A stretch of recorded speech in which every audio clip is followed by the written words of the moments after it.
อันคนเฮามันต้องมีลืม นะมีลืมนะญาติโยมทั้งหลายบางทีมันลืมตัวกลัวตายเนี่ยมันลืมตัวนะญาติโยมหลายแต่มันก็กลัวตายนะมันลืมตัวเพราะมัวเมานะมันมัวเมาเพราะมันลืมไปนะมันลืมไปลืมวันลืมคืนลืมเดือนลืมปีนะลืมปีลืมน้องนะลืมบาปบุญคุณโทษลืมเรื่องกฎแห่งกรรมนะลืมว่าทำดีได้ดีมีสุขนะลืมไปหมดญาติโยมหลายนะอย่างที่เป็นกล่าวว่าลืม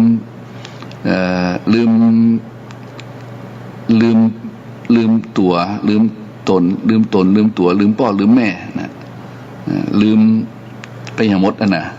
ลืมบุญลืมคุณลืมสปะลืมนี่บางทีก็ทำให้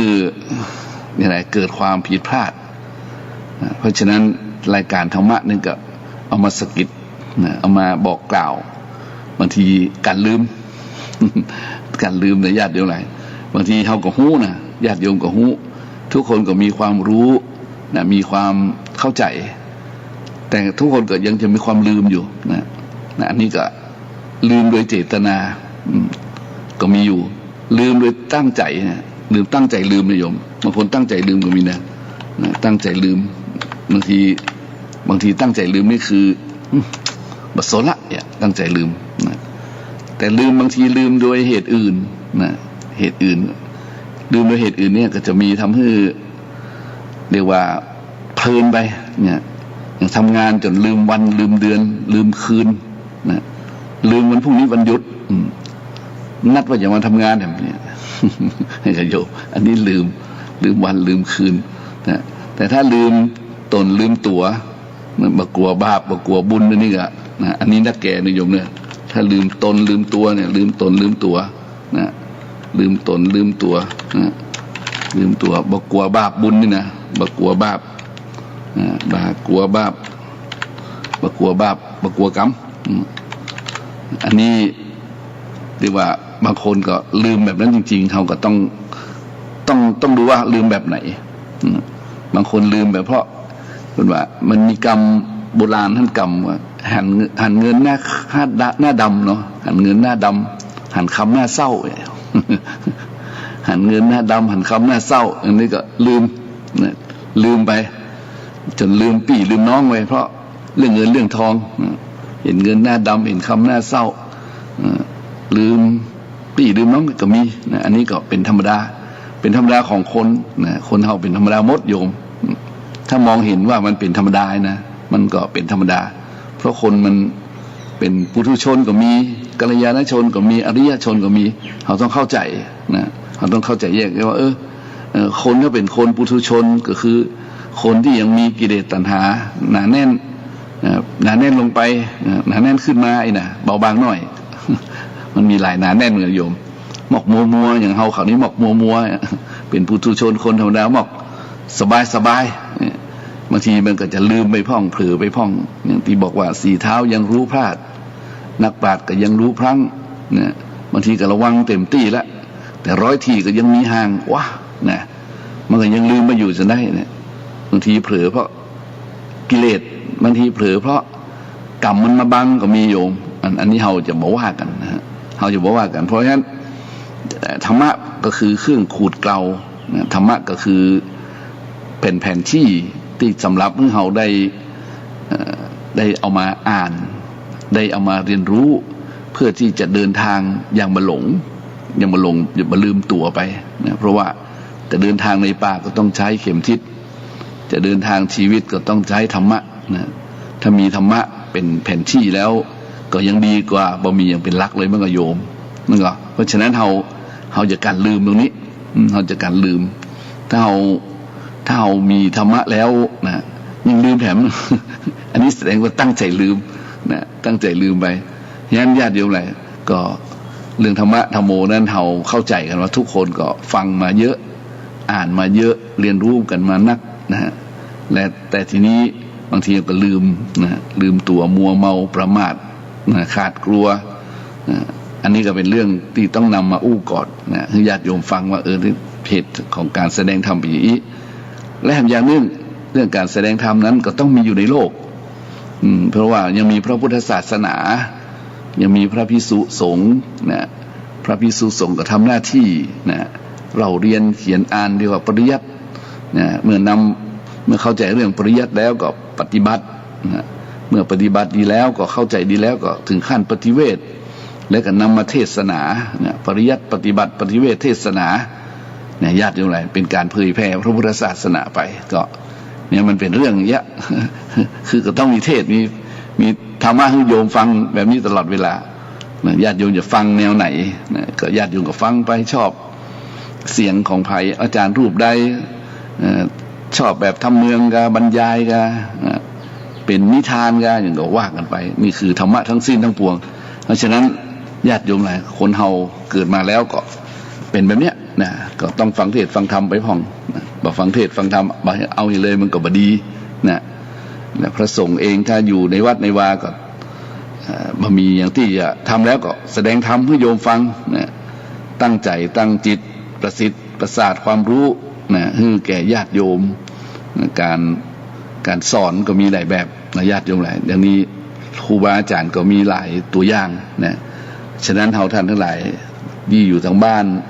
อยู่ในคลื่นก็จะเป็นผู้ที่โชคดีเนาะได้ฟังสิ่งที่เฮาชอบเฮาก็หมุนมานะถ้าบ่ชอบก็หมุนไปนะญาติโยมอันนี้ก็เป็นธรรมดาที่สุดนะที่เฮาจะต้องเข้าใจในการฟังเทศฟังธรรมแต่ว่าพระเจ้ามาเทศมาสอนก็บางอย่างบางครั้งญาติโยมก็รู้กว่านะเข้าใจกว่าบางทีแต่เรื่องธรรมะนั้นเป็นหน้าที่ของพระนะพระจะต้องนำมาเผยแผ่นะเรียกว่าถ้าอุกำเมืองว่าเลี้ยงไก่ก็ต้องขันนะโยมเลี้ยงไก่ก็ต้องขันคือเลี้ยงตู้เลี้ยงพระก็เอาไว้บอกธรรมะนั่นแหละเนาะเอาไว้อู้ธรรมะให้เราฟังนะเลี้ยงตู้เลี้ยงพระถึงวันนี้ใส่บาตรญาติโป๊กไปก็ดูเจ้ามีธรรมะก็มาอู้มาจ่ายญาติโยมฟังเพราะว่าบางทีบางครั้งเขาก็บ่ได้ศึกษานะเพราะเขาแบบนี้มีหน้าที่ต้องศึกษาธรรมะคือญาติโยมนะญาติโยมมีหน้าที่ทำมาให้กินญาติโยมมีทำหน้าที่ทำทานรักษาศีลภาวนานะแต่หน้าที่ของพระก็คือหน้าที่ที่ต้องทำนะเป็นการสืบพระพุทธศาสนานะญาติโยมหลายเนี่ยเป็นการสืบพระพุทธศาสนาเป็นการที่ช่วยรักษาไว้ซึ่งอย่างดีญาติโยมหลายซึ่งพระธรรมคำสอนเนาะพระธรรมคำสอนดีที่สุดนะแล้วก็เป็นการเตือนให้ญาติโยมทั้งหลายนะบางทีอาจจะทำความผิดทำบาปไปทำอย่างไปโดยตั้งใจบ่ตั้งใจก็เรียกว่าเป็นหน้าที่นะคือปรามป้องกันนะปรามป้องกันบ่ฮือไปทำความบดีนั้นนะบ่ฮือทำความบดีนั้นความบดีอันใดที่เฮาฮู้อยู่ว่ามันบดีบางทีเฮาทำไปพอดีได้เปิ้นมาตักได้มาแนะโอ้นึกได้แต่น้อยมันก็โยมเนี่ยเพราะฉะนั้นก็เป็นหน้าที่ที่พระสงฆ์องค์เจ้าจะมาบอกกับญาติโยมนะระวังเน้อไปทำเน้อวันนี้วันศีลนะมันได้สติเลยญาติโยมไม่ว่าอันนี้ก็ถือว่าเป็นผู้ที่โชคดีไปมีครูบาอาจารย์มาเตือนสติตันเกิดขึ้นนะสติตันเกิดขึ้นก็ตั้งมั่นอยู่ในความบ่ประมาทต่อไปก็แทนที่จะถลำลุ่มลึกก็กลับไก่ด้วยว่าหูคิงขึ้นมาเพราะฉะนั้นอานิสงส์มีมากมายถ้าอู้ถึงเรื่องแบบนี้นะญาติโยมก็ได้เปรียบไปเนาะวันนี้ก็เช่นเดียวกันญาติโยมทั้งหลายวันนี้ก็เช่นเดียวกันเฮาท่านทั้งหลายก็ได้ฟังครูบาอาจารย์มาเทศมาบอกมากล่าวนะมาอู้มาจ๋านะก็อยากจะให้ญาติโยมทั้งหลายได้สดับรับฟังได้ข้อคิดสะกิดใจได้รู้สึกสำนึกถึงบาปบุญคุณโทษนั่นแหละเป้าหมายของเพิ่นอย่างวันนี้อาตมาจะมาอู้ถึงเรื่องการใช้ชีวิตร่วมกันเนี่ยในบ้านเฮาเมืองเฮาปัจจุบันนี้เฮาจะต้องมีคุณธรรมนะญาติโยมหลายอย่างใดอย่างหนึ่งที่ทำให้เฮาท่านทั้งหลายอยู่ด้วยกันอย่างเป็นสุขนะ หลักการในทางพระพุทธศาสนามีมากมายแต่มีอยู่3-4 อย่างที่เพิ่นบอกว่าคนเฮาควรที่จะอยู่ร่วมกันโดยมี1นั่นนะศรัทธาเหมือนกันนะศรัทธาคือความเชื่อคล้ายๆกันหรือใกล้เคียงกันอย่างที่ว่าทัศนวิสัยถ้าอู้ถึงหลักการของครอบครัวแล้วเพิ่นบอกว่าสามีภรรยานี่จะต้องมีศรัทธาเสมอกันนะสมะศรัทธาหรือสมศรัทธาสมะศรัทธามีศรัทธาเสมอกันนะเหมาะสมซึ่งกันและกันทีนี้เอามาอู้ถึงครอบครัวใหญ่ๆคือประเทศคือโลกนะถ้าโลกเฮานี้ถ้าคนในโลกเฮานี้นี่มีศรัทธาคล้ายกันหรือทัศนคติใกล้เคียงกันนะหรือเป็นธรรมธาตุเดียวกันเชื่อกฎแห่งกรรมเชื่อว่าทำดีได้ดีเชื่อว่าทำบุญได้บุญนะเชื่อว่าสัตว์ทั้งหลายมีกรรมเป็นของตัวเก่านะกรรมสัตตกาศรัทธาสัตว์ทั้งหลายมีกรรมเป็นของตัวเองนะเชื่อว่าคนเฮานั้นถ้ามีกิเลสอยู่นะเชื่อว่าถ้าคนเฮามีกิเลสอยู่นะย่อมสร้างกรรมเมื่อสร้างกรรมก็ย่อมมีวิบากนะเพราะฉะนั้นเชื่อว่าคนเฮาเวียนว่ายแต่เกิดสำเร็จเลยโยมถ้ามีความเชื่ออีนะจะทำให้คนเฮานั้นคล้อยตามกันได้ง่ายนะคล้อยตามกันได้ง่ายคือหมายว่าอย่างที่เข้าใจกันนะคล้ายๆกันนะว่าคนเฮาเนาะมันมีการเวียนว่ายแต่เกิดอยู่เน้อภพชาติมีอยู่เน้อต้องเว้นบาปหาบุญเน้อคนมันจะไปทางเดียวกันนะโยมคนมันจะไปลักษณะการประพฤติปฏิบัติเนี่ยมันจะเป็นมันเพราะว่าจะเป็นหมู่เป็นกลุ่มมีคณะใหญ่อะเพราะความเชื่ออย่างเดียวกันเนี่ยสมะศรัทธาเนี่ยญาติโยมศรัทธาเสมอกันศรัทธาใกล้เคียงกันอย่างเดียวนี้ถ้าเอาธรรมะตัวนั้นมาเปรียบเทียบกับบุคคลทั้งหลายที่มีความคิดแตกแยกกันความคิดที่บะลงรอยกันความคิดที่บะนี้กันนี่นะถ้าเอาประมวลทั้งหมดแบบแยกใครเป็นใครแบบแยกชายหญิงบอกว่าแยกหนุ่มสาวบอกแยกอย่างใครสักคนเนี่ยนะแบบมีแต่รูปกับนามแต่เอาความเห็นที่เขาใส่เข้าไปว่าเอาความคิดเขาใส่เข้าไปว่าทุกคนเนี่ยมีความเชื่ออยู่เดียวกันแล้วเชื่อเรื่องบาปบุญคุณโทษเนี่ยเชื่อเรื่องกรรมสัตว์ทั้งหลายมีกรรมเป็นของตัวเนี่ยเชื่อเรื่องการเวียนว่ายตายเกิดตราบใดถ้ายังมีกิเลสอยู่ย่อมเวียนว่ายตายเกิดอยู่เนี่ยเชื่อสวรรค์มีจริงเนี่ยนรกมีจริงนี่นะต้องหาว่าคนทั้งหลายที่มีความเชื่ออีนี่จะมีความอ่อนโยนลงในความคิดนะความคิดจะอ่อนโยนลงโยมจะไม่ได้แตกแยกกันไม่ได้แตกแยกกันไม่ได้แบ่งเขาแบ่งเราอ่ะอย่างคำว่าเราทั้งหลายในที่นี้หมายถึงเราทุกคนเนี่ยที่เป็นเพื่อนเกิดแก่เจ็บตายด้วยกันทั้งหมดทั้งสิ้นเนี่ยเราทั้งหลายเป็นเพื่อนเกิดแก่เจ็บตายด้วยกันทั้งหมดทั้งสิ้นคือเราทั้งหลายอ่ะคือบ่มีหญิงบ่มีชายบ่มีคนสูงคนต่ำคนร่ำคนจนคนรวยคนจนอย่างเสียอย่างคือเราทั้งหลายนะเราทั้งหลายคือเป็นเพื่อนเกิดแก่เจ็บตายด้วยกันทั้งหมดทั้งสิ้นต่างเนี่ยเห็นไหมต่างยินดีในความสุขนะโยมเพราะฉะนั้นเมื่อเราต่างยินดีในความสุขเราก็จะทำความสุขให้เกิดขึ้นจะทำยังไงอ่ะเนี่ยเห็นไหมง่ายๆก็คือ1บ่เบียดเบียนกันง่ายน้อยเดียวเห็นไหม2บ่ลักขโมยของกัน1บ่เบียดเบียนชีวิตของไผบ่เบียดเบียนชีวิตของไผบ่ทำร้ายซึ่งกันและกันบ่ฆ่ากันบ่ทำร้ายกัน2บ่ลักขโมยกัน3บ่ประพฤติผิดในด้านครอบครัวสามีภรรยาบ่นอกใจสามีภรรยาว่าอย่างนั้น4บ่โกหกบ่เพ้อเจ้อบ่ส่อเสียดบ่นินทาบ่พูดจาหยาบคายบ่ใส่ร้ายป้ายสีพูดแต่ดีๆ5เว้นจากการดื่มสุรายาเสพติดมันก็แค่นี้โยมนะทุกคนก็อยู่กันแบบมีธรรมะแบบมีความสุข เนี่ยทุกคนก็มีความสุขใครๆก็มีความสุขนึกออกในครอบครัวก็มีความสุขในหมู่บ้านก็มีความสุขนะในอำเภอในจังหวัดก็มีความสุขร่วมกันกับประเทศมีความสุขโลกก็มีความสุขขอเพียงแต่นำมาใช้เท่านั้นเองแต่ก่อนจะนำมาใช้นั่นก็ต้องหมายความว่าทุกคนจะต้องมีความเห็นมีความศรัทธา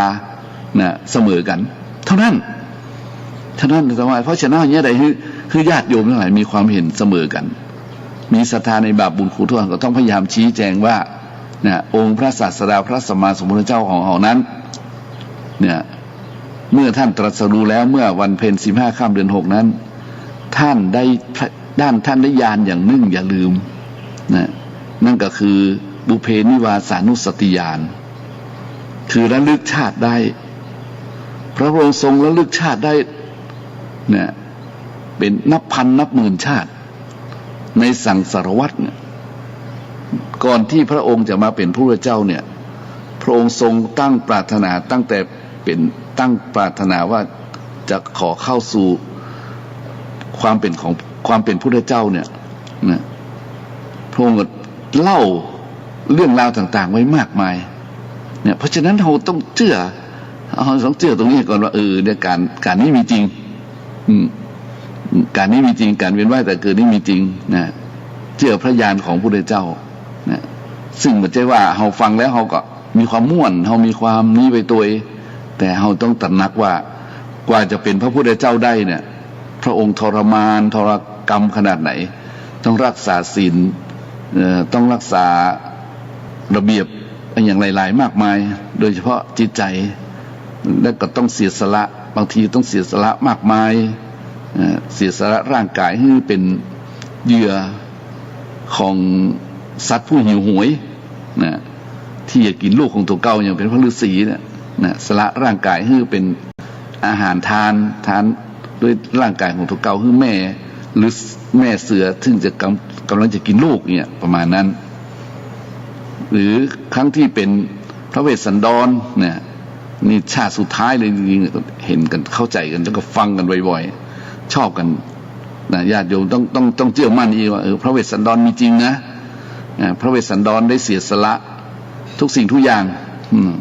จนถูกเปิ้นขับไล่ออกจากบ้านเมืองเห็นนะความเห็นต่างมันมีมันขับไล่ออกจากบ้านเมืองก็มีอยู่นะทีนี้พระเวสสันดรก็ไปทรมานทรกรรมอยู่ในป่าก็ยังมีคนโตยไปขอลูกนี่ชูโชคเนี่ยขอลูกขอมเหสีพระองค์ก็ฮือหมดอันนี้เราอย่าต้องมาบอกกันบอกว่าเนี่ยมันเป็นเรื่องจริงนะสังสารวัฏนี่นะหรือบางครั้งอู้ถึงนรกเนี่ยนรกนี่ก็อู้ถึงเรื่องอย่างพระเจ้า10 ชาตินะอย่างเช่นตอนเป็นพระเตมียะเป็นพระเตมีใบนะพระเตมีใบนี่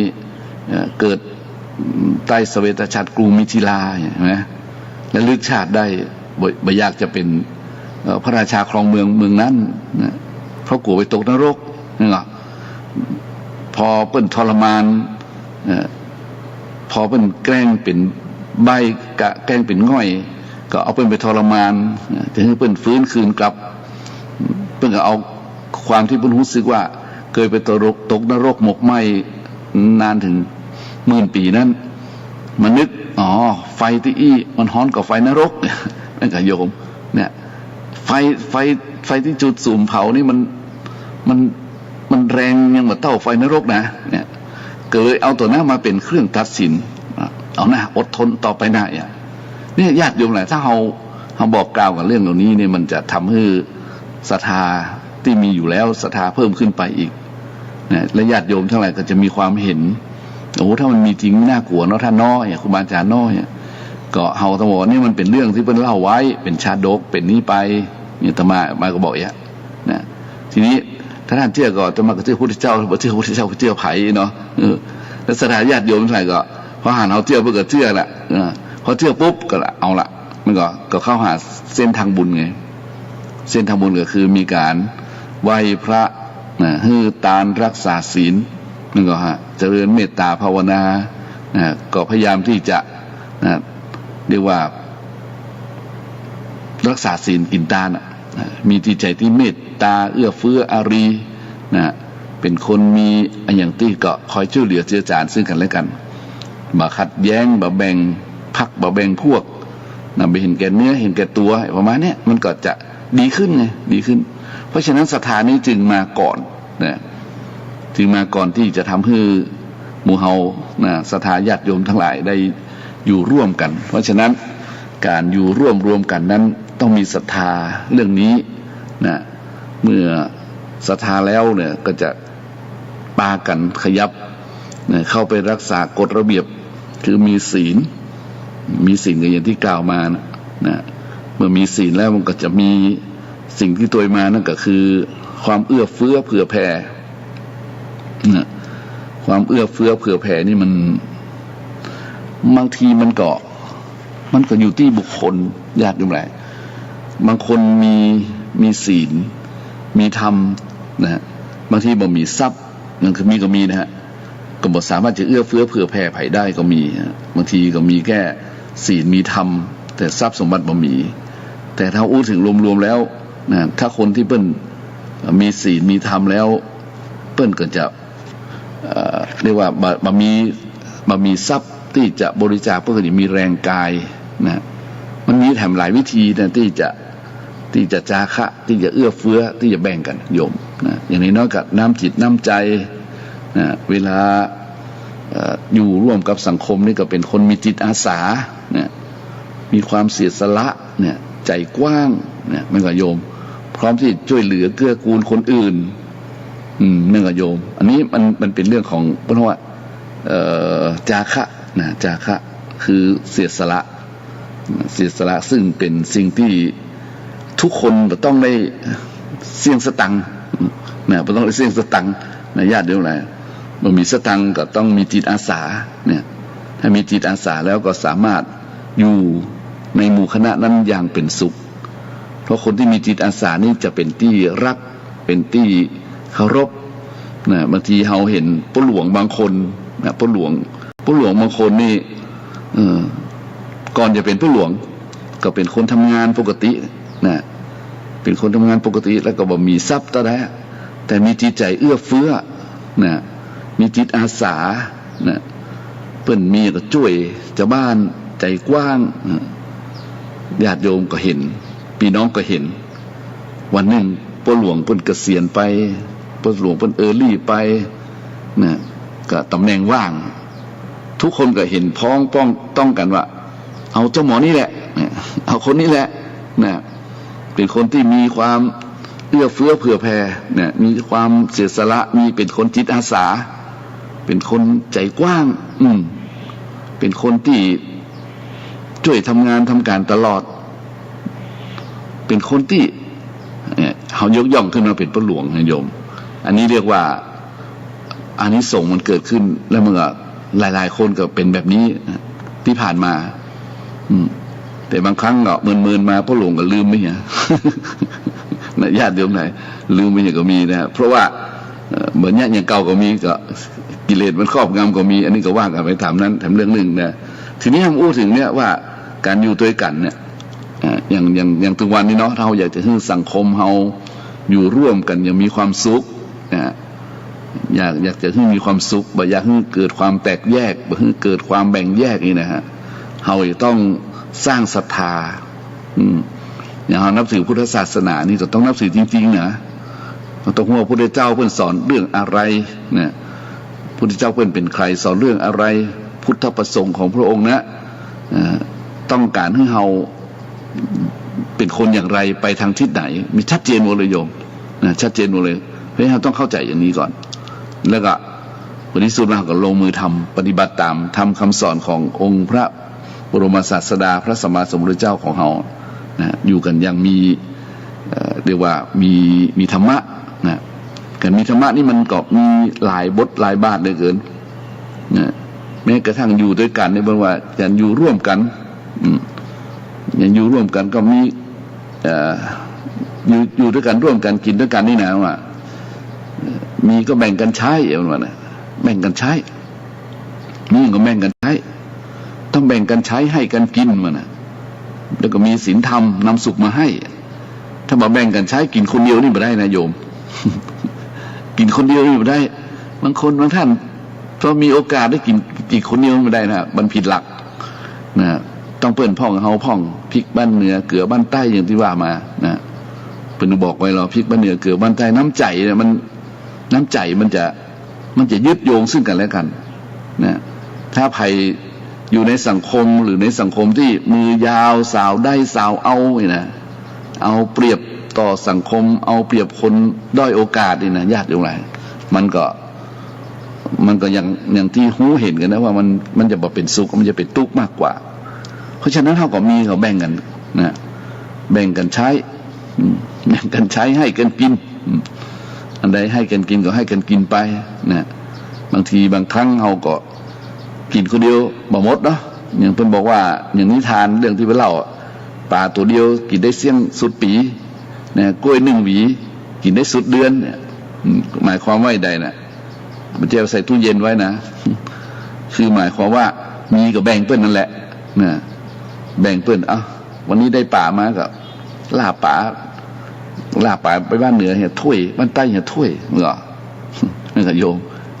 พริกบ้านเหนือเกลือบ้านใต้ได้กล้วยมาหวีแบ่งคนแก่น2 แก่นแบ่งกันกินไปเวลาเปิ้นมีเปิ้นก็นึกถึงเฮาไงนึกถึงเฮามีนึกถึงเปิ้นนะนั่นเป็นการผูกไมตรีไว้คนเฮาลืมรักมากกว่าโยมความจริงหูนะแต่ละคนแต่ละท่านนี่หูแต่มาหูนะแต่หูแต่ลืมไปนะหูลึกก็เลยกลายเป็นสังคมบ้านสังคมเมืองสังคมกลายเป็นวุ่นวายมันก็เพราะฉะนั้นเราต้องมาอู้กันใหม่กันลืมไงเพื่อลืมแท้จริงเนาะแก้ตรงนี้นะมันต้องแก้ที่อื่นขอแก้ให้คนมีศีลมีธรรมกลับเข้ามาสู่ที่เดิมนะมันต้องเป็นโลภโมโทสันนะอย่างกันนักกันหนาอู้สุดๆอู้ตรงๆเลย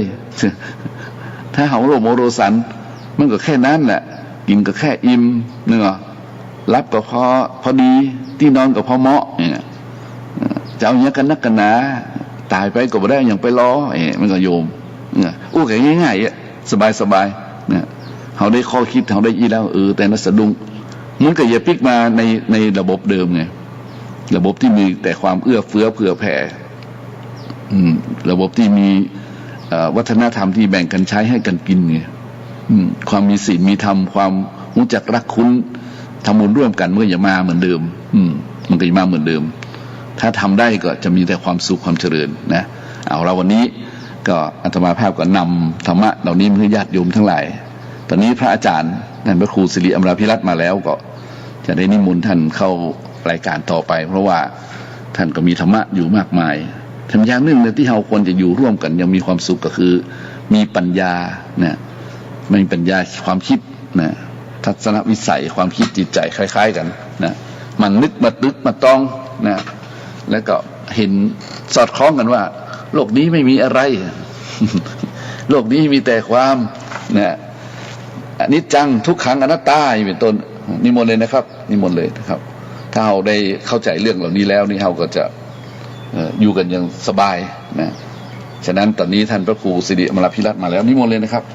เพราะว่าชั่วโมงเกินคือเวลาท่านเป็นพิเศษเลยครับครับนิมนต์เลยครับนิมนต์ครับสำหรับศรัทธาญาติโยมเนี่ยก็ตั้งจิตตั้งใจฟังธรรมะจากท่านพระครูสิริอมราภิรัตน์ได้ในโอกาสแบบนี้เลยครับขอนิมนต์เลยครับขอความนอบน้อมแด่พระรัตนตรัยคือพระพุทธพระธรรมพระสงฆ์พระพุทธที่สูงล้ำคุณพระธรรมที่สูงส่งคุณพระสงฆ์ที่สูงเลิศอันก็เกิดเป็นพระรัตนตรัยขอถวายความเคารพพระมหาเถรานุเถระทุกรูปทุกตนมีพระเดชพระคุณหลวงพ่อเจ้าคณะจังหวัดเป็นต้นเป็นประธานขอเจริญพรศรัทธาญาติโยมนักศีลนักบุญพ่อออกแม่ออกท่านผู้ฟังทุกท่านทุกคนที่กำลังรับฟังธรรมะเพื่อสืบสานและเพิ่มแรงบันดาลใจจากวัดชัยสถานวันนี้ก็เป็นวันพุธที่22 กรกฎาคม 2563ซึ่งเป็นปลายเดือนแล้วเนาะเวลาก็โวยแต่ว่าจะแป๊บเดียวก็จะหมดเดือนแหมละนะ นี่ก็เข้าพรรษามาก็ได้เกือบจะเดือนแล้วเนาะ 10 กว่าวันนะเกือบจะ20 วันแล้วนะซึ่งก็เป็นเรื่องการเวลาเนาะญาติโยมถ้าหาวันนึกหยังก็รู้สึกว่าโวยแต่ถ้าไผนึกรอเวลาอย่างต่างๆมันจะเมิน แต่ถ้าคนมีการมีงานได้ทำงานเตรียมงานต่างๆรู้สึกมันเวลามันโวยมันแทบจะเตรียมงานเตรียมการบ่ทันเป็นลักษณะนั้นแต่ถ้าคนบ่มีงานเนี่ยว่างๆนั่งรอเวลาบ่มีงานทำนี่เนาะรู้สึกว่าวันมันเมินนะแต่ละวันบ่หัวคล้ายๆว่าต่อวันมันหมุนจ้า โลกมันหมุนจ้าวันนั้นนะซึ่งก็เป็นความรู้สึกนั่นเองจริงๆก็เต้ากันแล้วล่ะเนาะแต่เอาไปบางคนมันถ้ามีงานเนี่ยเนาะเอางานอยู่กับงานมันก็เพลินกับงานไปนะเพลินกับงานอย่างญาติโยมเนี่ยอยู่กับงานทำงานฟังธรรมะไปตัวเนี่ยการไปตัวเนี่ยนะมันก็เพลินไปนะเพลินไปแล้วก็ลืมไปบางครั้งก็ฟังธรรมะเพลินไปก็จบรายการไปตัวเหมือนกัน ถ้าพอได้นั่งนับเวลาถ้านั่งนับเวลามันก็จะรู้สึกว่าโวยรู้สึกว่าจ้ากลัวมันจะโมดแหละนะอย่างต้องมาจัดเลยการเหมือนกันบ่ได้นึกถึงเวลาบางครั้งมันไปคำเดียวบางครั้งจัดเลยเวลาไปก็มีบ่อยครั้งเนี่ย เพราะว่ามันเพลินนี่เวลารู้สึกมันโวยนี่ความรู้สึกเนี่ยอันนี้เรื่องเวลาเนาะเวลาแต่เดือนนี้ก็เป็นเดือนมงคลนะญาติโยมซึ่งเป็นเดือนที่คล้ายวันเฉลิมพระชนมพรรษาของพระบาทสมเด็จพระเจ้าอยู่หัวรัชกาลที่10ในวันที่28ญาติโยมก็ได้คงจะได้ทำกิจกรรมร่วมกันนะแต่ละตีละแห่งตีวัดก็คงจะมีทำบุญตักบาตรในช่วงเจ้าในช่วงภาค ค่ำตอนเย็น17 นาฬิกา 5 โมงเป็นต้นไปก็จะมีการเจริญพระพุทธมนต์อย่างประมาณนั้นในส่วนของทางภาคของพระสงฆ์องค์เจ้าเนาะแต่ละวัดแต่ละที่ก็คงจะจัดเพื่อเป็นการถวายพระพรแด่พระบาทสมเด็จพระเจ้าอยู่หัวรัชกาลที่10ให้พระองค์ทรงเจริญมีขึ้นเช่นเดียวกันนะก็จะได้นำธรรมะมงคล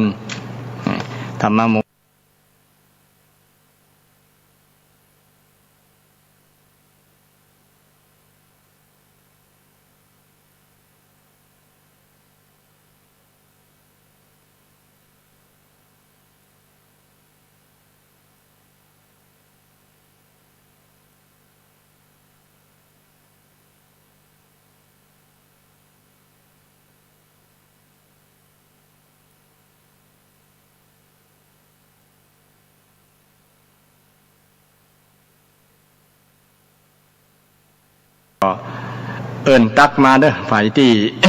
ฟังอยู่เนาะมีความสงสัยในจิตในใจอย่าปล่อยละอย่าปล่อยให้ความสงสัยลอยนวล ความสงสัยหรือว่าความบอกเข้าใจอย่างต่างๆหรือว่าความที่อยากจะเสริมเพิ่มเติมอย่างในทอดธรรมที่อธิบายไปที่แสดงไปญาติโยมอยากจะเพิ่มเติมอยากจะแสดงเพิ่มเติมมากก็ตักมาบอกมาก็ยินดีจะเปิดสายรับศรัทธาญาติโยม053-114-332 053-114-332 อันนี้เป็นเบอร์โทรศัพท์ที่ตั้งรายการธรรมะเพื่อสืบสานและเพิ่มแรงบันดาลใจวัดชัยสถานจึงมีท่านอาจารย์พระครูประภัสชัยคุณเจ้าคณะตำบลจันทบุรีเขต 2เจ้าวาดวัดชัยสถานป่าเศร้าน้อยซึ่งท่านเป็นเจ้าของรายการได้มีเมตตามอบเวลานี้ให้กับอาตมาช่วยช่วยจัดรายการธรรมะให้กับศรัทธาญาติโยมให้กับท่านผู้ฟังทั้งหลายวันนี้ก็มีความยินดีนี่นำธรรมะ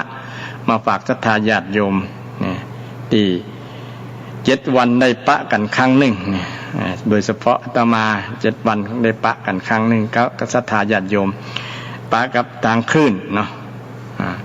บ่ฮู้ว่าไผฟังพ่องบ่ฟังพ่องก็บ่ฮู้ละแต่คงจะมีอยู่ฟังเนาะเพราะว่าคลื่นมันไปตามคลื่นตามคล้ายๆไปตามลมเนี่ยจริงมันทวนลมด้วยนะคลื่นนี่นะไปตามคลื่นFM เนี่ยอาจจะบอกไปไกลนะไปช่องที่มันมีคลื่นสัญญาณมีเสารับเนี่ยประมาณนั้นรัศมีบอกไกลบอกเกิน15 กิโลเนี่ยเป็นต้นนะแต่ถ้ามีเครือข่ายนักก็จะไปตัวเครือข่ายนะเครือข่ายไปตัวเสาไปตัวเครือข่ายอันนี้ก็ศรัทธาญาติโยมก็สามารถรับฟังได้ฟังญาติโยมก็ฟังตลอดนะรายการธรรมะเดี๋ยวนี้มีนักมีหลายญาติโยมเลือกเอาเนาะเลือกเอาในการที่จะฟังนะเปิดว่าเป็นการเฟ้นคัดเลือกสรรหาเลือกเฟ้นธรรมเลือกเฟ้นฟังธรรมนะเบิ่งที่เราชอบที่เราชอบใจก็ฟังตามรายการนั้นวันนี้ก็จะนำธรรมะให้ศรัทธาญาติโยมได้ฟังกันเกี่ยวกับเรื่องที่พระเจ้าได้เทศได้สอนกับเทวดาเกี่ยวกับเรื่องความเสื่อมความเสื่อมเพราะว่าเทวดามีความสงสัยเทวดาก็เป็นลูกศิษย์ลูกหาพระพุทธเจ้าหรอญาติโยมพระพุทธเจ้าเป็นสัทธาเทวมนุษย์นังเป็นครูของเทวดาและมนุษย์ทั้งหลายนะเทวดาสมัยนึงก็สงสัยเถียงกันต้องเมื่อละเกี่ยวกับเรื่องมงคลที่เคยนำมาบรรยายมาศรัทธาญาติโยมฟังนะมงคล38นะอันนี้เป็นเรื่องความเจริญนะความเจริญนะแต่ยังมีเทวดาพวกหนึ่งที่ยังสงสัยพุทธเจ้าสอนแต่เรื่องเจริญกะเรื่องเสื่อมสอนพ่องก่อนประมาณนั้นนะพุทธเจ้าก็ เลยชี้แจงว่ามีกะเปเลยความเสื่อมนะก็เลยถือโอกาสนี้ได้ นำเรื่องเหตุแห่งความเสื่อมก็มีหลายๆอย่างเหตุความเสื่อมนะเช่นอบายมุขนี่ก็เป็นเหตุความเสื่อมแต่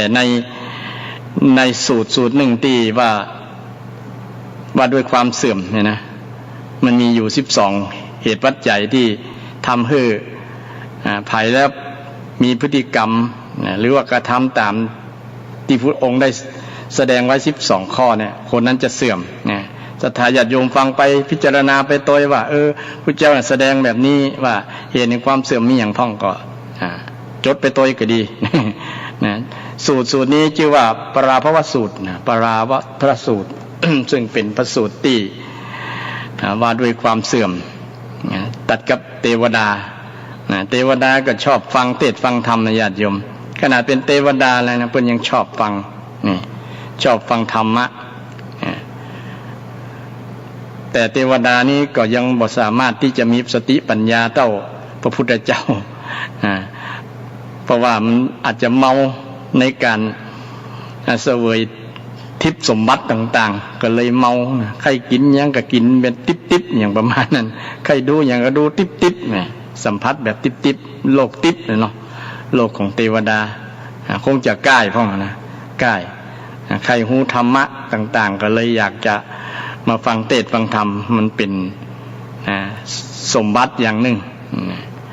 มันเป็นสิ่งที่มีคุณค่าฟังแล้วมีประโยชน์เทวดาก็เลยสนใจอยากจะฟังก่อนหน้าที่พระเจ้าจะตรัสรู้เนี่ยเถียงกันวุ่นวายว่าอย่างเป็นอันนั้นอันนี้นะเป็นมงคล เถียงกันจนหาคำตอบบ่ได้จนในที่สุดนะก็มีผู้ที่ได้เฉลยผู้รู้ก็คือพระสัมมาสัมพุทธเจ้ามาเฉลยให้ว่าสิ่งที่เป็นทางเจริญก็คือมงคล38สิ่งที่เป็นความเสื่อมนี่ก็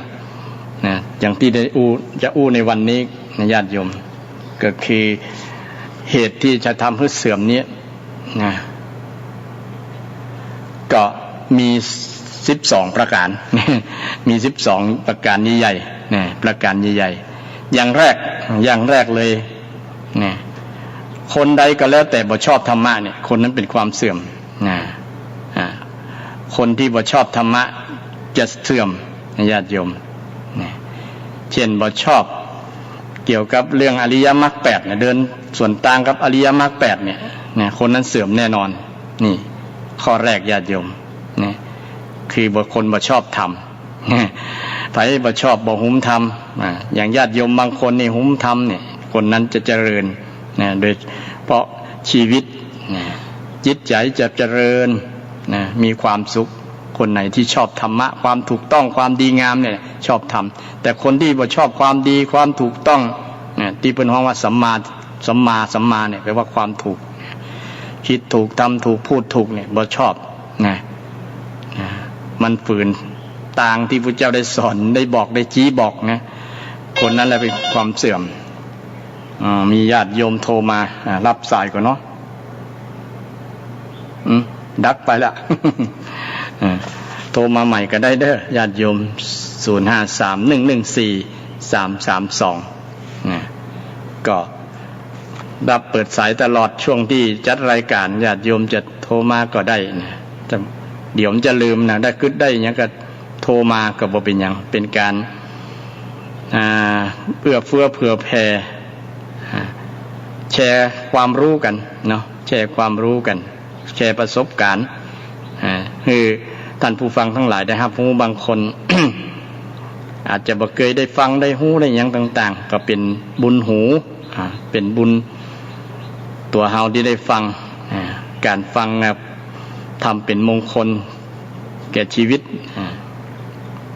กาเลนะธรรมัสสวนังเอตัมมังคารมุตตมังอย่างในวันนี้ญาติโยมก็ได้ฟังเรื่อง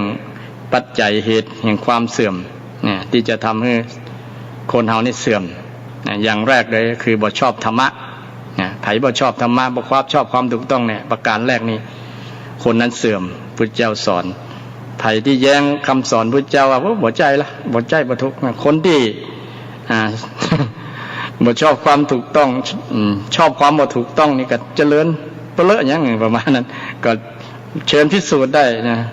ลองพิสูจน์ลองตรวจตราดูลองทดลองดูได้นี่นะทดลองกับตัวเฮานี่แหละว่ามันจะเจริญหรือว่ามันจะเสื่อมว่าเจริญหรือจะเสื่อมขอรับสายก่อนเนาะเจริญพรไอ้เจ้ามีอย่างก็งาดออกมาเลยเชิดมาเลยแม่ชอบฟังจ้ะโอ้เจริญพรได้แม่เป็นครูแม่ทำงานเนี่ยแม่ฟังผู้โดนผู้โอ้ยินดีเตอร์เนอร์นี่วันนี้กำลังจะอู้เรื่องความเสื่อมนี่คอยว่ามันจะติดปฏิบัติได้อ๋อทดลองเนาะแม่อยู่ตรงใดนี่อยู่สันทรายหลวงเองสันทรายหลวงเนาะยินดีเตอร์เนอร์ที่ฟังแค่นอนฟังนะทำงานแต่เนาะดีละได้2อย่างนะงานก็ได้นะบุญก็ได้เนาะบุญหูมันไม่อย่างก็งัดออกมาเลยเทศมาเลยแม่จะฟังพยายามจะงัดมันนะพยายามจะงัดให้กำลังใจนะจ๊ะเจริญพรสาธุสาธุมีโยมโทรมาให้กำลังใจว่าฟังอยู่เนาะอ้าวโทรมาให้ผมใจเจริญพรเจริญพรว่าจะได้ครับหลวงพ่อเจริญพรว่าจะได้โยมผมฟังธรรมะของท่านรู้สึกว่ามันอยากจะถามอาจารย์ว่า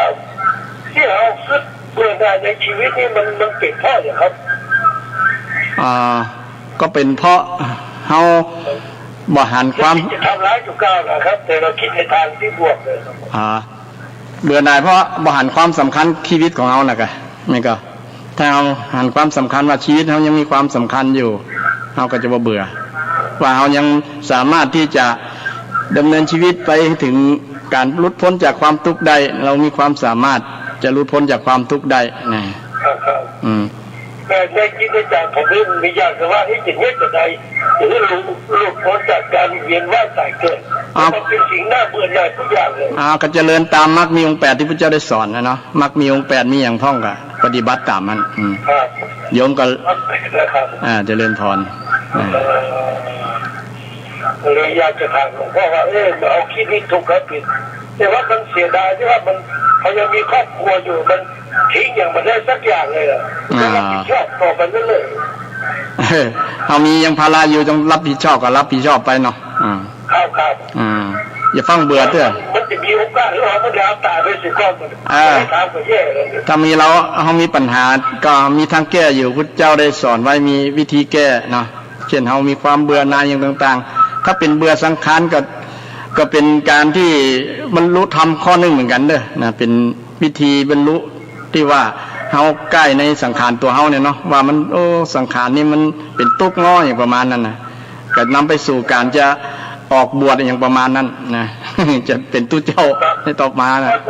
อายุ10 ปีผมก็ได้บวชด้วย4 พรรษาเหมือนกันกะโอ้นโมทนาสาธุโยมอยู่ที่ไหนเนี่ยอยู่ที่วัดศรีโสดาเนี่ยโยมอยู่ที่ไหนโทรมานี่วันเดียวนี้โยมผมเป็นรปภกำลังให้การอยู่ครับกำลังทำงานอยู่เนาะครับทำตัวฟังตัวอะไรครับดีละอนุโมทนาสาธุเนอะเจริญพรอยู่ทางวัดสังขยอมด้วยครับเป็นรปภทั้งสังขยอมอยู่สันสายนั้นดังชัดก่อฟังชัดก่อชัดดีครับชัดดีเนาะแล้วเดินจิตใจแล้วผมชอบธรรมะเป็นชีวิตจิตใจว่า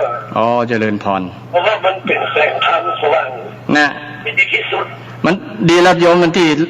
มีชอบใจชอบทางธรรมะนะมาตั้งธรรมะเนี่ยเป็นเขาว่าชอบในธรรมะนะธรรมะกาโมภวังโหติพูดชอบธรรมย่อมเจริญนี่ย่อมเจริญพุทธเจ้าสอนว่านะใครที่ใคร่ในธรรม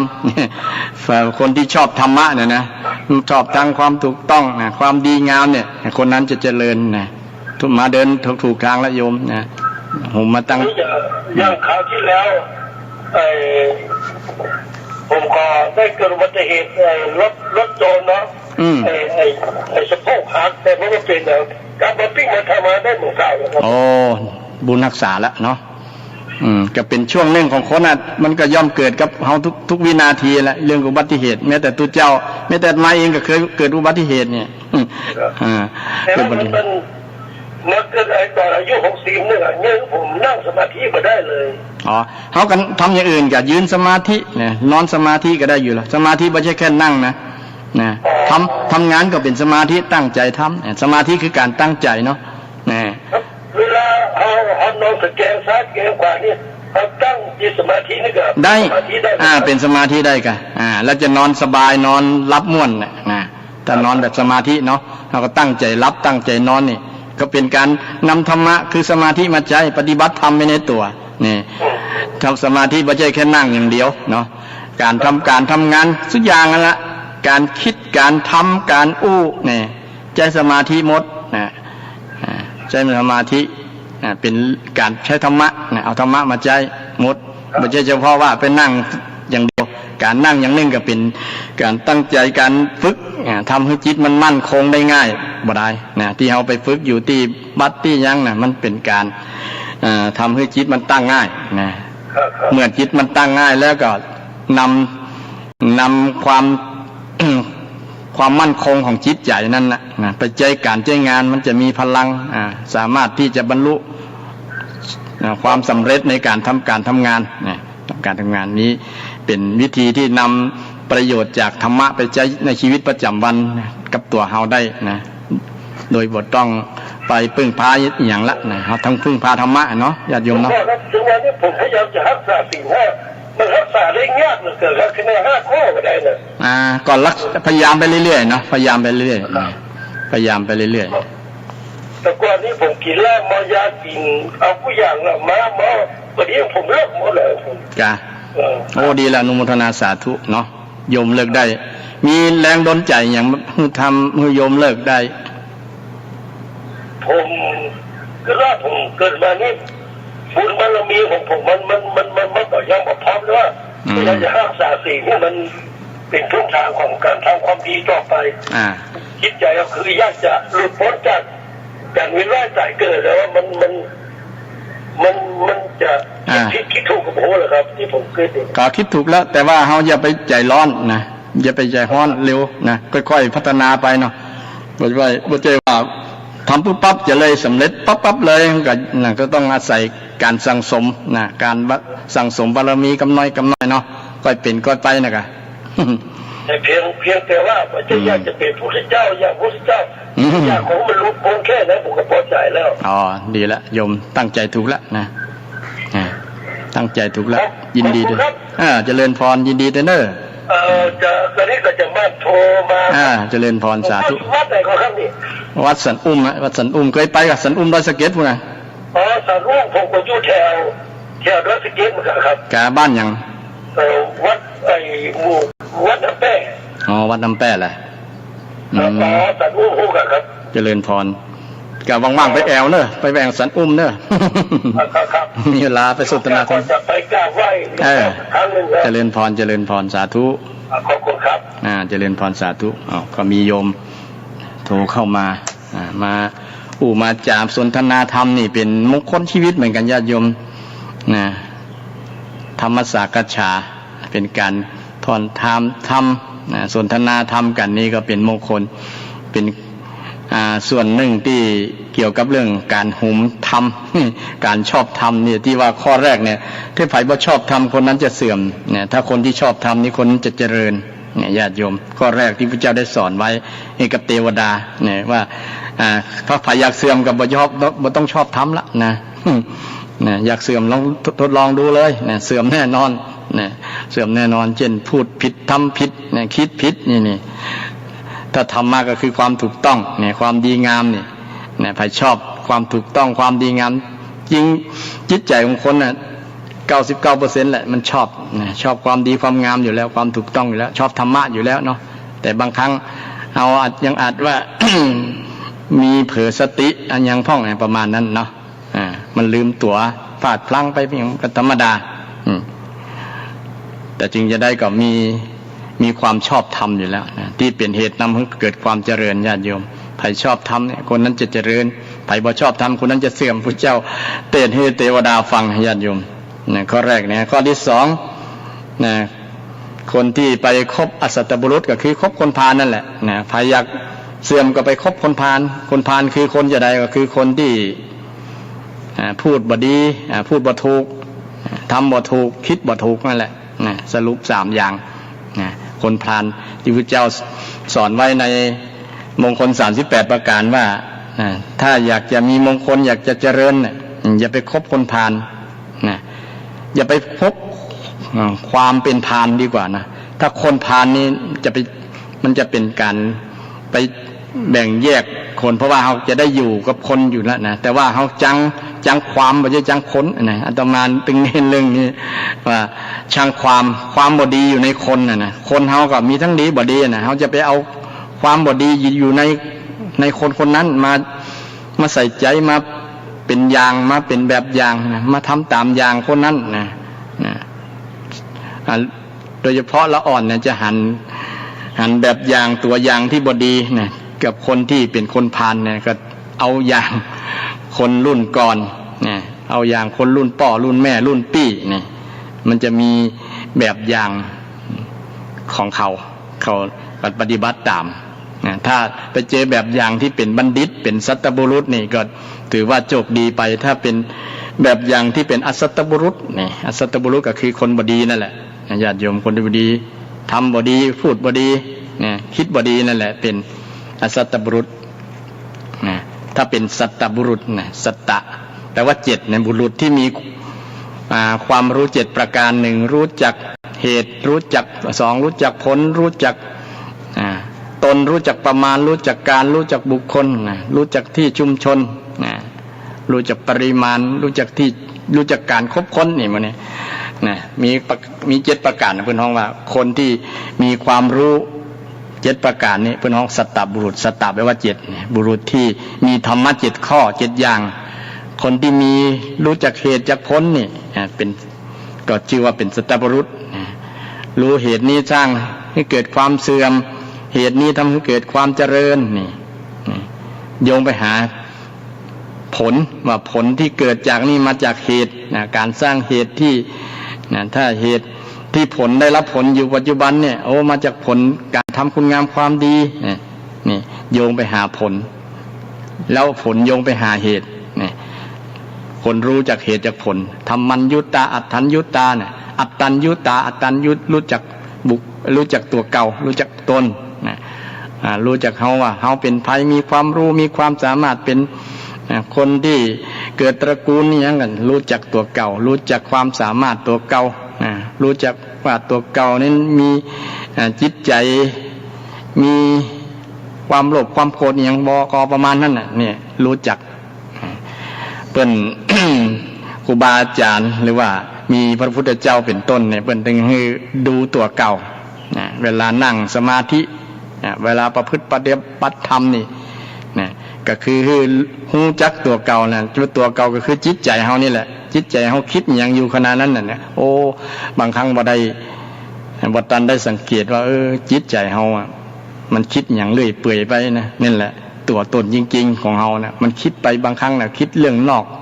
เรื่องคนอื่นส่วนนักนะจะมาพอตัวเก่าว่าคิดอย่างเนี่ยมันมีน้อย เวลานั่งสมาธิเพิ่นก็คือหันจิตหันธรรมะที่มันเกิดกับจิตกับใจนี่แหละนะกายานุปัสสนาเวทนานุปัสสนาจิตานุปัสสนาธรรมานุปัสสนาหมู่นี้นะเกี่ยวกับเรื่องการประพฤติปฏิบัติธรรมที่สำคัญก็คือศึกษาที่ตัวเก่านั่นเองศึกษาตัวเก่าจะได้รู้ตัวเก่าจะเป็นอัตตัญญุตารู้จักตนเองมีกิเลสก็รู้ว่ามีกิเลสมีความโกรธก็รู้ว่ามีความโกรธมีความหลงก็รู้ว่ามีความหลงมีความโลภก็รู้ว่ามีความโลภเนี่ยบ่มีก็ฮู้ว่ามีกันนะ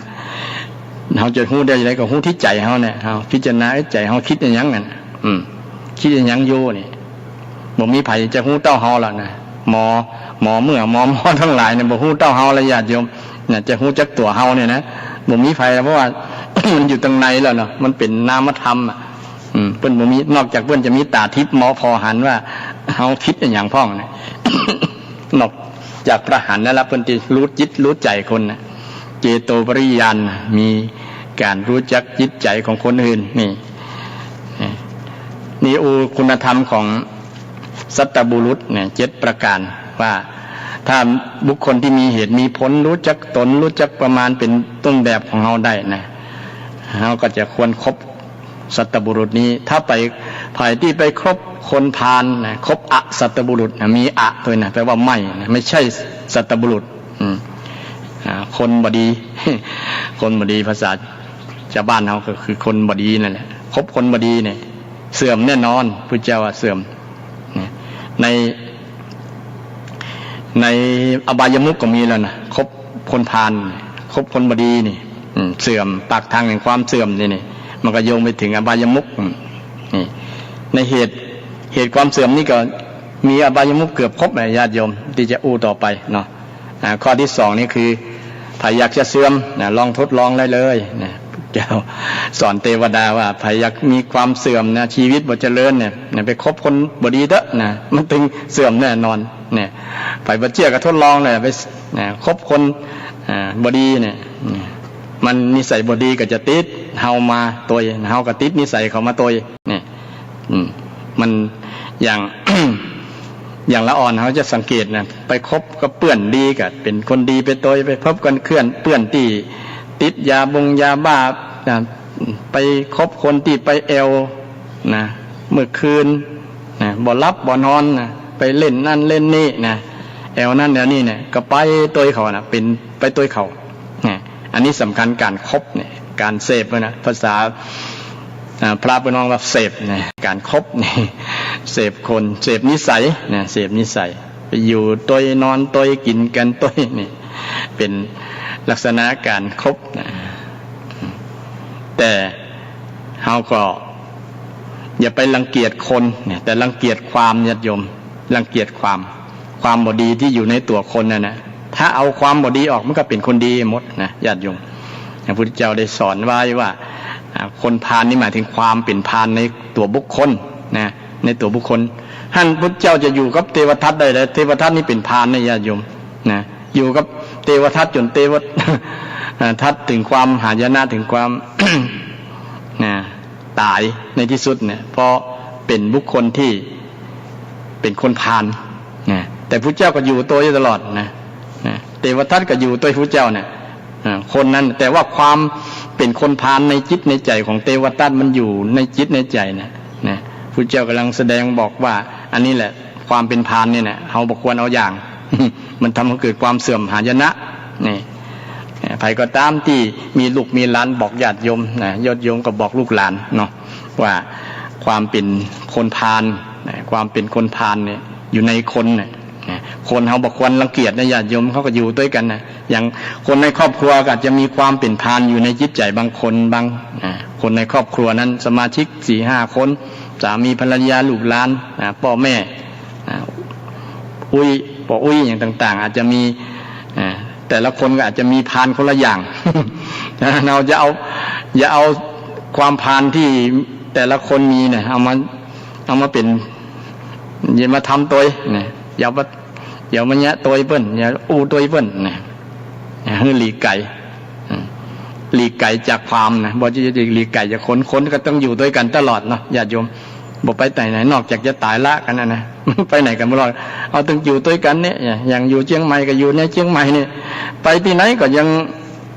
เจอกันทั้งนั้นแหละต้องมีคนดีบ่ดีทั้งคนพาลบ่คนบ่พาลเนี่ยมันเจอกันหมดแหละนะเพราะว่าคนเฮายังบ่ได้เป็นพระอรหันต์เนาะถ้าเป็นพระอรหันต์แล้วก็บ่ต้องอู้กันละมันบ่มีความผิดอย่างนั้นนะปฏิบัติต่อกันดีตลอดนะบ่มีโทษมีอย่างต่อกันละนะแต่เฮายังเป็นผู้ที่หนาด้วยกิเลสเพิ่นว่านะยังเป็นปุถุชนอยู่แต่สำหรับบางคนก็พัฒนาตนให้เป็นกัลยาณชนเป็นคนดีนะจิตใจสูงขึ้น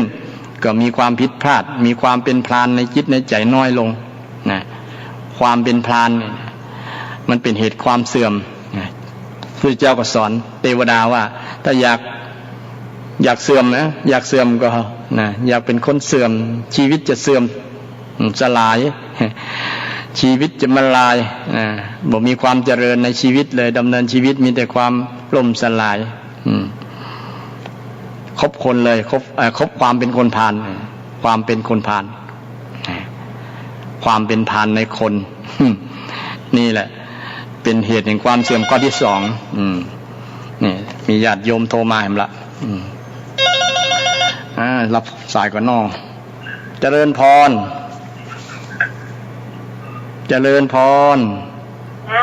ฟังอยู่แม่เจ้ามาจากที่ไหนมาจากแม่เฮียแม่เจ้าแม่เฮียนี่เนาะเป็นได้พ่องชัดเจนก่อแม่เจ้าชัดเจนก่อโยมเย็นยายทำเพลงเนาะเจริญพรโมทนาสาธุเด้อฟังประจำก่อประจำฟัง2 ครั้งแล้วเจ้ากะนี่ก็แม่นละ100วัดสันอุ้มกะแม่นละวัดสันท่านวิศวะว่าวัดสันอุ้มเจริญพรวัดสันอุ้มแต่ทุกวันดีเจ้ามวนดีเนาะยินดีเน้อจะดูโยมก็โทรมารายงานว่าชัดเจนดีแล้วก็มันคือกำลังใจแล้วก็ชมว่าม่วนดีก็ยินดีกับญาติโยมเนาะอาตมาก็มีความสุขแต่ถ้าญาติโยมฟังแล้วม่วนเข้าใจนำไปเป็นข้อกติธรรมนำจิตนำใจในการดำเนินชีวิตเนี่ยก็เป็นสิ่งที่เป็นประโยชน์กับศรัทธาญาติโยมที่ฟังกันเนาะเพราะว่าธรรมะของพุทธเจ้าเนี่ยเป็นธรรมะที่นำไปปฏิบัติอยู่แล้วนะผลจะเกิดก็ด้วยที่เรานำธรรมะไปใช้ถ้ามีหรือว่ารู้ธรรมะบ่ได้แล้วเอาไปปฏิบัติมันก็บ่เกิดประโยชน์อันยังสักอย่างนะพุทธเจ้าเป็นผู้ที่ชี้บอกชี้ทางบอกว่าอันนี้ทางเสื่อมเน้ออันนี้ทางเจริญส่วนนักคนจะเตียวนอกทาง และออกนอกทางเลยทำให้มันเสื่อมถ้าไปทางที่พระเจ้าได้สอนไว้นะว่าทางเจริญนี่ก็บ่มีปัญหามันก็จะเจริญอย่างที่พระเจ้าสอนแต่พระเจ้าไม่ได้บังคับนะให้เชื่อแต่สอนให้ลงมือทดสอบลงมือทำทดสอบทดลองให้เชื่อก่อนให้มั่นใจก่อนค่อยเชื่อค่อยนำไปประพฤติปฏิบัติทดลองดูนะทดลองดูถ้าบ่เชื่อก็ทดลองดูนะซึ่งเป็นสิ่งที่ท้าทายคือบ่ได้บังคับให้เชื่อนะแล้วก็บ่ได้ ขู่ว่าถ้าบ่เชื่อเฮานะจะตกนรกมกไหมพุทธเจ้าได้สอนแบบนั้นนะญาติโยมเนี่ยมีแต่ท้าทายให้คนที่นับถือที่นับถือพุทธศาสนาเป็นศาสนาประจำจิตประจำใจนี่คือศึกษาแล้วก็ลงมือปฏิบัติก่อนแล้วค่อยเชื่อพระองค์เนี่ยพระองค์ใจกว้างขนาดนั้นญาติโยม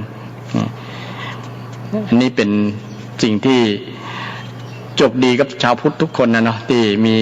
คำสอนที่ดีๆญาติโยมนะที่ดีๆมันเอาไปใจกับชีวิตได้นะมันเป็นเหตุเป็นปัจจัยนำไปสู่ความเจริญนะทำให้ชีวิตเรามีความสุขได้ญาติโยมนะชีวิตเราบางครั้งอาจจะมีปัญหามีความทุกข์เราก็เอานำธรรมะนี่แหละธรรมะเป็นยาคล้ายๆยารักษาโรคเนี่ยแต่ธรรมะของพระเจ้าเนี่ยแก้โรคได้ทุกโรคได้ญาติโยมแก้แม้แต่กระทั่งความตายเลยนะบ่ต้องตายแหมละ นิพพานกันไปเลยนะบ่ต้องเกิดแหมจาดละนะอันนี้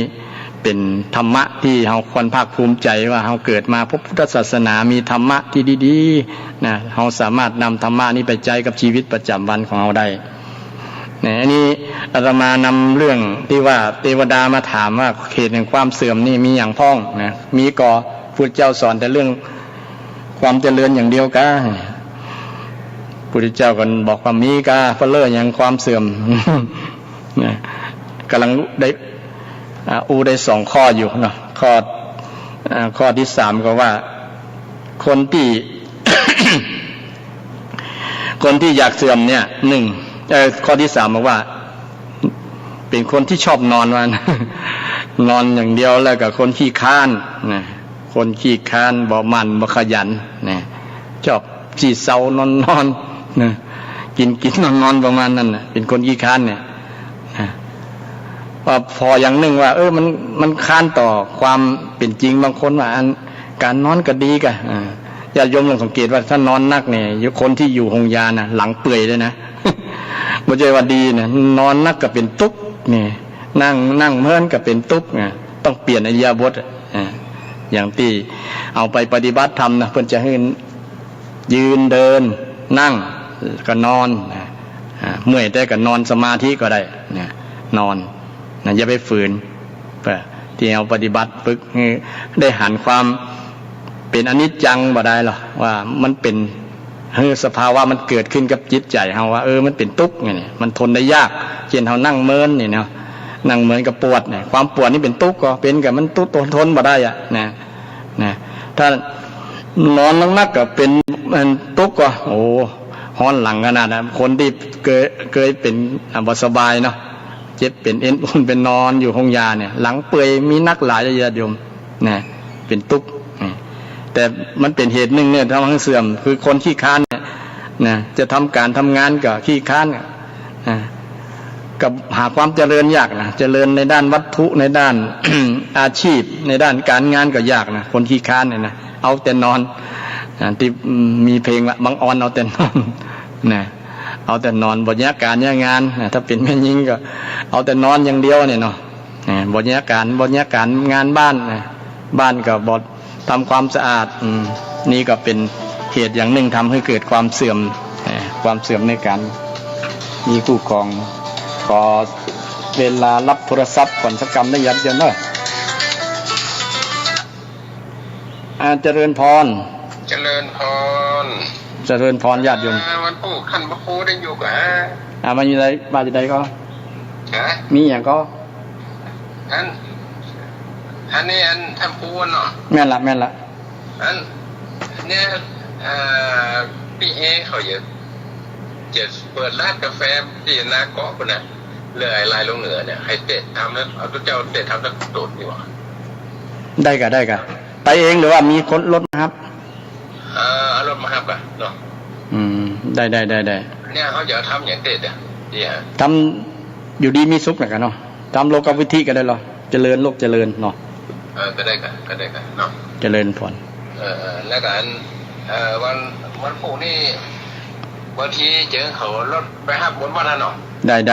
เจริญพรสาธุมันจะ9:00 ไปเนี่ยเนาะได้สาธุก็เดี๋ยวผมยืมรถไปเอายืมมัน ที่หนังแล้วยืมมันต้องหมูซะหน่อย ได้เจริญพร นมัสการเนอร์ เจริญพรสาธุ มีศรัทธาญาติโยมมานิมนต์ไปทำบุญที่บ้านก็สุมาภัยที่คัดจังว่าญาติโยมฟังธรรมะเกี่ยวกับเรื่องที่เทวดาได้ฟังเรื่องเหตุปัจจัยของความเสื่อม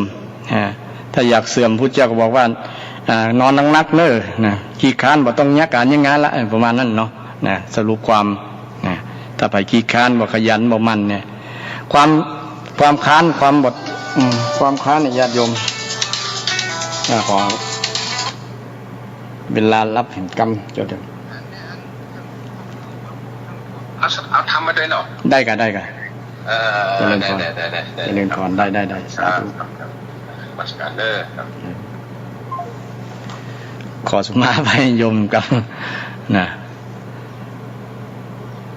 ตะกี้อู้เรื่องความเสื่อมข้อที่3มาคนขี้ค้านเป็นเหตุความเสื่อมเอาสังเกตง่ายๆเวลาเฮาขี้ค้านตั้งแต่เนื้อตื่นนอนนะถ้าบอกล้างหน้าเนี่ยหน้าเสื่อมเนี่ยโยมถ้าบอกแปรงฟันบอกสีเขี้ยวเนี่ยเนาะเขี้ยวกับแมงกันอย่างเนี้ยมันก็เสื่อมเนี่ยหันชัดเจนในรูปมาทำนี่ความเสื่อมมาเจอแน่นอนมาเยือนแน่นอนเนี่ยความเสื่อมขี้ค้านทำอะไรก็ไม่รู้ขี้ค้านดูอะไรก็ไม่เห็นมันก็จะเป็นสุดท้ายก็จะเป็นขอทานเนี่ยประมาณนั้นถ้าค้านความเกลียดค้านเป็นความเสื่อมเป็นอบายมุขตัวความเสื่อมทำให้เกิดความปากทางแห่งความเสื่อมความเกลียดค้านบ่ชอบลุกขึ้นบ่ชอบไปทำการทำงานนี่พุทธเจ้าสอนว่าความเกลียดค้านเนี่ยเป็นเหตุแห่งความเสื่อมเทวดาก็ฟังไปเข้าใจไปโอ้แต่แล้วเนาะพิจารณาไปว่าโอ้ความขี้ค้านของคนนี่ทำให้ชีวิตของคนนั้นเสื่อมแทนที่จะเป็นผลดีก็เป็นผลร้ายนี่หันจะชัดเลยญาติโยมพุทธเจ้าสอนเน้นแม่นแต่ทำให้เกิดความเสื่อมข้อต่อมาข้อที่4ภัยที่มีพ่อมีแม่แล้วบ่เลี้ยงมารดาเนี่ยเป็นข้อพิจารณาเช่นเดียวกันมีเรื่องเกี่ยวกับมารดาบิดาด้วยนะมันก็อยู่ในมงคล38เลยเนาะว่าการที่ภัยที่เลี้ยงดูบิดามารดาเนี่ยเป็นมงคลอย่างหนึ่งในมงคล38เนี่ยเป็นเหตุนำไปสู่ความเจริญบ่มีเสื่อมภัยที่มีพ่อมีแม่ต้องเลี้ยงดูเดี๋ยวนี้มีพ่อแม่ที่ไปอยู่บ้านพักคนชรานะหรือว่าถูกปล่อยละไว้บ่ดูแลบ่สนใจใยดีนะโอ้เป็นที่น่าเอ็นดูสงสารญาติโยมบางที่บางแห่งเนาะทั้งมีลูกหลายคนแต่ว่าบ่เลี้ยงพ่อเลี้ยงแม่ปล่อยให้พ่อแม่ละนั่นแหละจำไว้เลยคนที่มีพฤติกรรมแบบนี้ลูกหลานเนี่ยญาติโยมน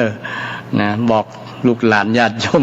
ว่าไผที่ละพ่อละแม่ไว้เนี่ยอนาคตเสื่อมแน่นอนชีวิตเสื่อมบ่เจริญบ่เจริญบ่เจริญแล้วบ่เชื่อก็ลองทำไปพุทธเจ้าก็บ่ได้บังคับให้เชื่อบ่เชื่อนะไผที่บ่เลี้ยงพ่อเลี้ยงแม่เนี่ยเสื่อมแน่นอนชีวิตเสื่อมบ่เจริญหาความเจริญบ่ได้นี่ลองไปพิจารณาดูญาติโยมอันนี้ข้อทำเหตุปัจจัยที่นำไปสู่การทำให้เกิดความเสื่อมที่พระเจ้าได้สอนไว้ว่าการบ่เลี้ยงดูมารดาบิดานี่เป็นเหตุหนึ่งทำให้ชีวิตมีความเสื่อมข้อต่อมาญาติโยมข้อต่อมาเกี่ยวกับเรื่องตุเจ้าเช่นเดียวกันภัยที่ชอบจุตุเจ้าในภาษาบาลีว่าลวงสมณพราหมณ์ภาษาชาวบ้านเขาก็คือลวงตุเจ้าจุตุเจ้าเดี๋ยวนี้มีเปิ้นบอกกลัวบาปกลัวกรรมนะจุตุเจ้าว่านั่นนี่นะไผไปจุตุเจ้าไปปรารณาไปว่าไว้เนี่ยชีวิตจะเสื่อมเนี่ยไปจุตุเจ้าเป็นผู้มีศีลมีธรรมญาติโยมไปจุเปิ้นเนี่ยบางคนเป็นมีทัศนะกับตุเจ้าโอ้เป็นช่องทางหากินหลอกลวงตุเจ้าง่ายดีเนี่ยมีหลายที่แล้วหรอกเป็นข่าวเนาะญาติโยม เอ็นดูตุลุงบางเตื้อตุลุงเก็บปัจจัยไว้เอาไว้เป็นก้าน้ำก้าไฟเนี่ยโดนงัดไปหมดในตู้บริจาคก็น่าเอ็นดูตุลุงบางครั้งบ่มีขยมบ่มีไผเป็นเปื้อนเป็นกู้อย่างนะบางเตื้อเป็นตนเมตตานะเพิ่นก็มองในแง่ดีนะตุเจ้าว่าคนนี้จะมาดีเนี่ยแต่กับมาร้ายคนเอาพอตั้งนอกมันบ่แน่แล้วนะญาติโยมเนี่ยบางครั้งมาในชุดผูกเนคไทนะชุดสูททีเดียวแหละนะดูเหมือนคนที่มีอันจะกินเนี่ยตระกูลลุนชาติสูงส่งนะแต่ก็ที่ไหนได้เป็นโจรในคาบของคนผู้ดีนี่โจรหลายกาดมาจุลวงหลอกลวงนี่เสื่อมญาติโยมพระพุทธเจ้าก็ตรัสว่าเสื่อมไผยิจุตุเจ้าเนี่ยเสื่อมนี่มีในข้อความในบทนี้ตัวญาติโยมว่าไผจุตุเจ้าเนี่ยนะเสื่อมนี่ญาติโยมก็บอกต่อไปเด้อไผอย่าไปจุตุเจ้า ตุเจ้าอาตมาก็โดนจุเหมือนกันนะจุอันจุนี่ก็บ่เป็นอย่างถือว่าเบาไปโคดเขาว่าอาจจะคิดว่าโอ้จัดก่อนเขาคงจะไปจุเขาประมาณเนี่ยก็คิดแบบสบายใจเนาะสบายใจนะก็มาพิจารณาถึงธรรมเนี่ยเดี๋ยวมันก็จะเสื่อมของเขาเองนะชีวิตเขาจะเสื่อมเองก็จริงอ่ะญาติโยมอาตมาสังเกตแล้วพุทธเจ้าเนี่ยอุแต่ถูกต้องเลยญาติโยมเอาไปมาคนที่ทำอ่ะมันเสื่อมเองอ่ะเอาว่าต้องไปบังคับหรือว่าไปต้องไปเขงเขาจะเสื่อมละมันจัดสรรกรรมมันจัดสรรคนเดียวเนี่ยกรรมที่ทำกับตัวเจ้าทำตัวเจ้ายิ่งปัจจุบันนี้ก็มีคนที่ศรัทธาบ่มั่นคงเนาะบ่มั่นคงในพระรัตนตรัยบ่มั่นคงในพระพุทธพระธรรมพระสงฆ์โดยเฉพาะเรื่องพระสงฆ์อาจจะมีข่าวต่างๆที่มันในแง่รบกับพระสงฆ์เนี่ยแต่เราบ่สามารถแยกแยะได้ก็ไปมีอคติกับตัวเจ้านะอันนี้ก็เป็นสิ่งที่เป็นกรรมนักเหมือนกันได้ญาติโยมทำให้เกิดความเสื่อมกับตัวเฮาฉะนั้นอย่าไปคิดบ่ดีกับตัวเจ้านะถึงแม้ท่านเหล่านั้นท่านจะทำชั่วก็ตามมันเป็นกรรมเขาต้องรับเองนะตัวเจ้าต้องรับกรรมแน่นอนญาติโยมนะถ้าหายนักแกอย่างอาตมาเคยเนาะก็อย่าไปใส่บาตรเถอะนะจะเอาอย่าเข้าไปทรงก็จบนะบ่มีข้าวกินบ่มีไปใส่บาตรก็จบนะอยู่บ่ได้แล้วนะถ้าตัวเจ้าหายจะแท้นะบ่ต้องไปถึงกับไล่กับบ้าอย่างนั้นนะญาติโยมนะกรรมมันถึงจัดสรรเองญาติโยมนี่แหละพุทธเจ้าได้สอนเกี่ยวกับเรื่องการปฏิบัติกับตัวเจ้าข้อหนึ่งว่าเป็นเหตุแห่งความเสื่อมนะญาติโยมนี่ก็ต่อมาว่าคนมีทรัพย์สินเงินทองนักๆนี่ข้อต่อมาญาติโยมข้อที่6ว่าคนที่มีทรัพย์สินเงินทองมีฐานะดีๆเนี่ยแต่ว่าเป็นคนชี้จี้ภาษาง่ายนะภาษาบาลีเป็นว่ากินคนเดียว บ่ปั่นคนอื่นกินนี่บ่แบ่งเบาบ่แบ่งปันนะบ่เอื้อเฟื้อเผื่อแผ่คนนะ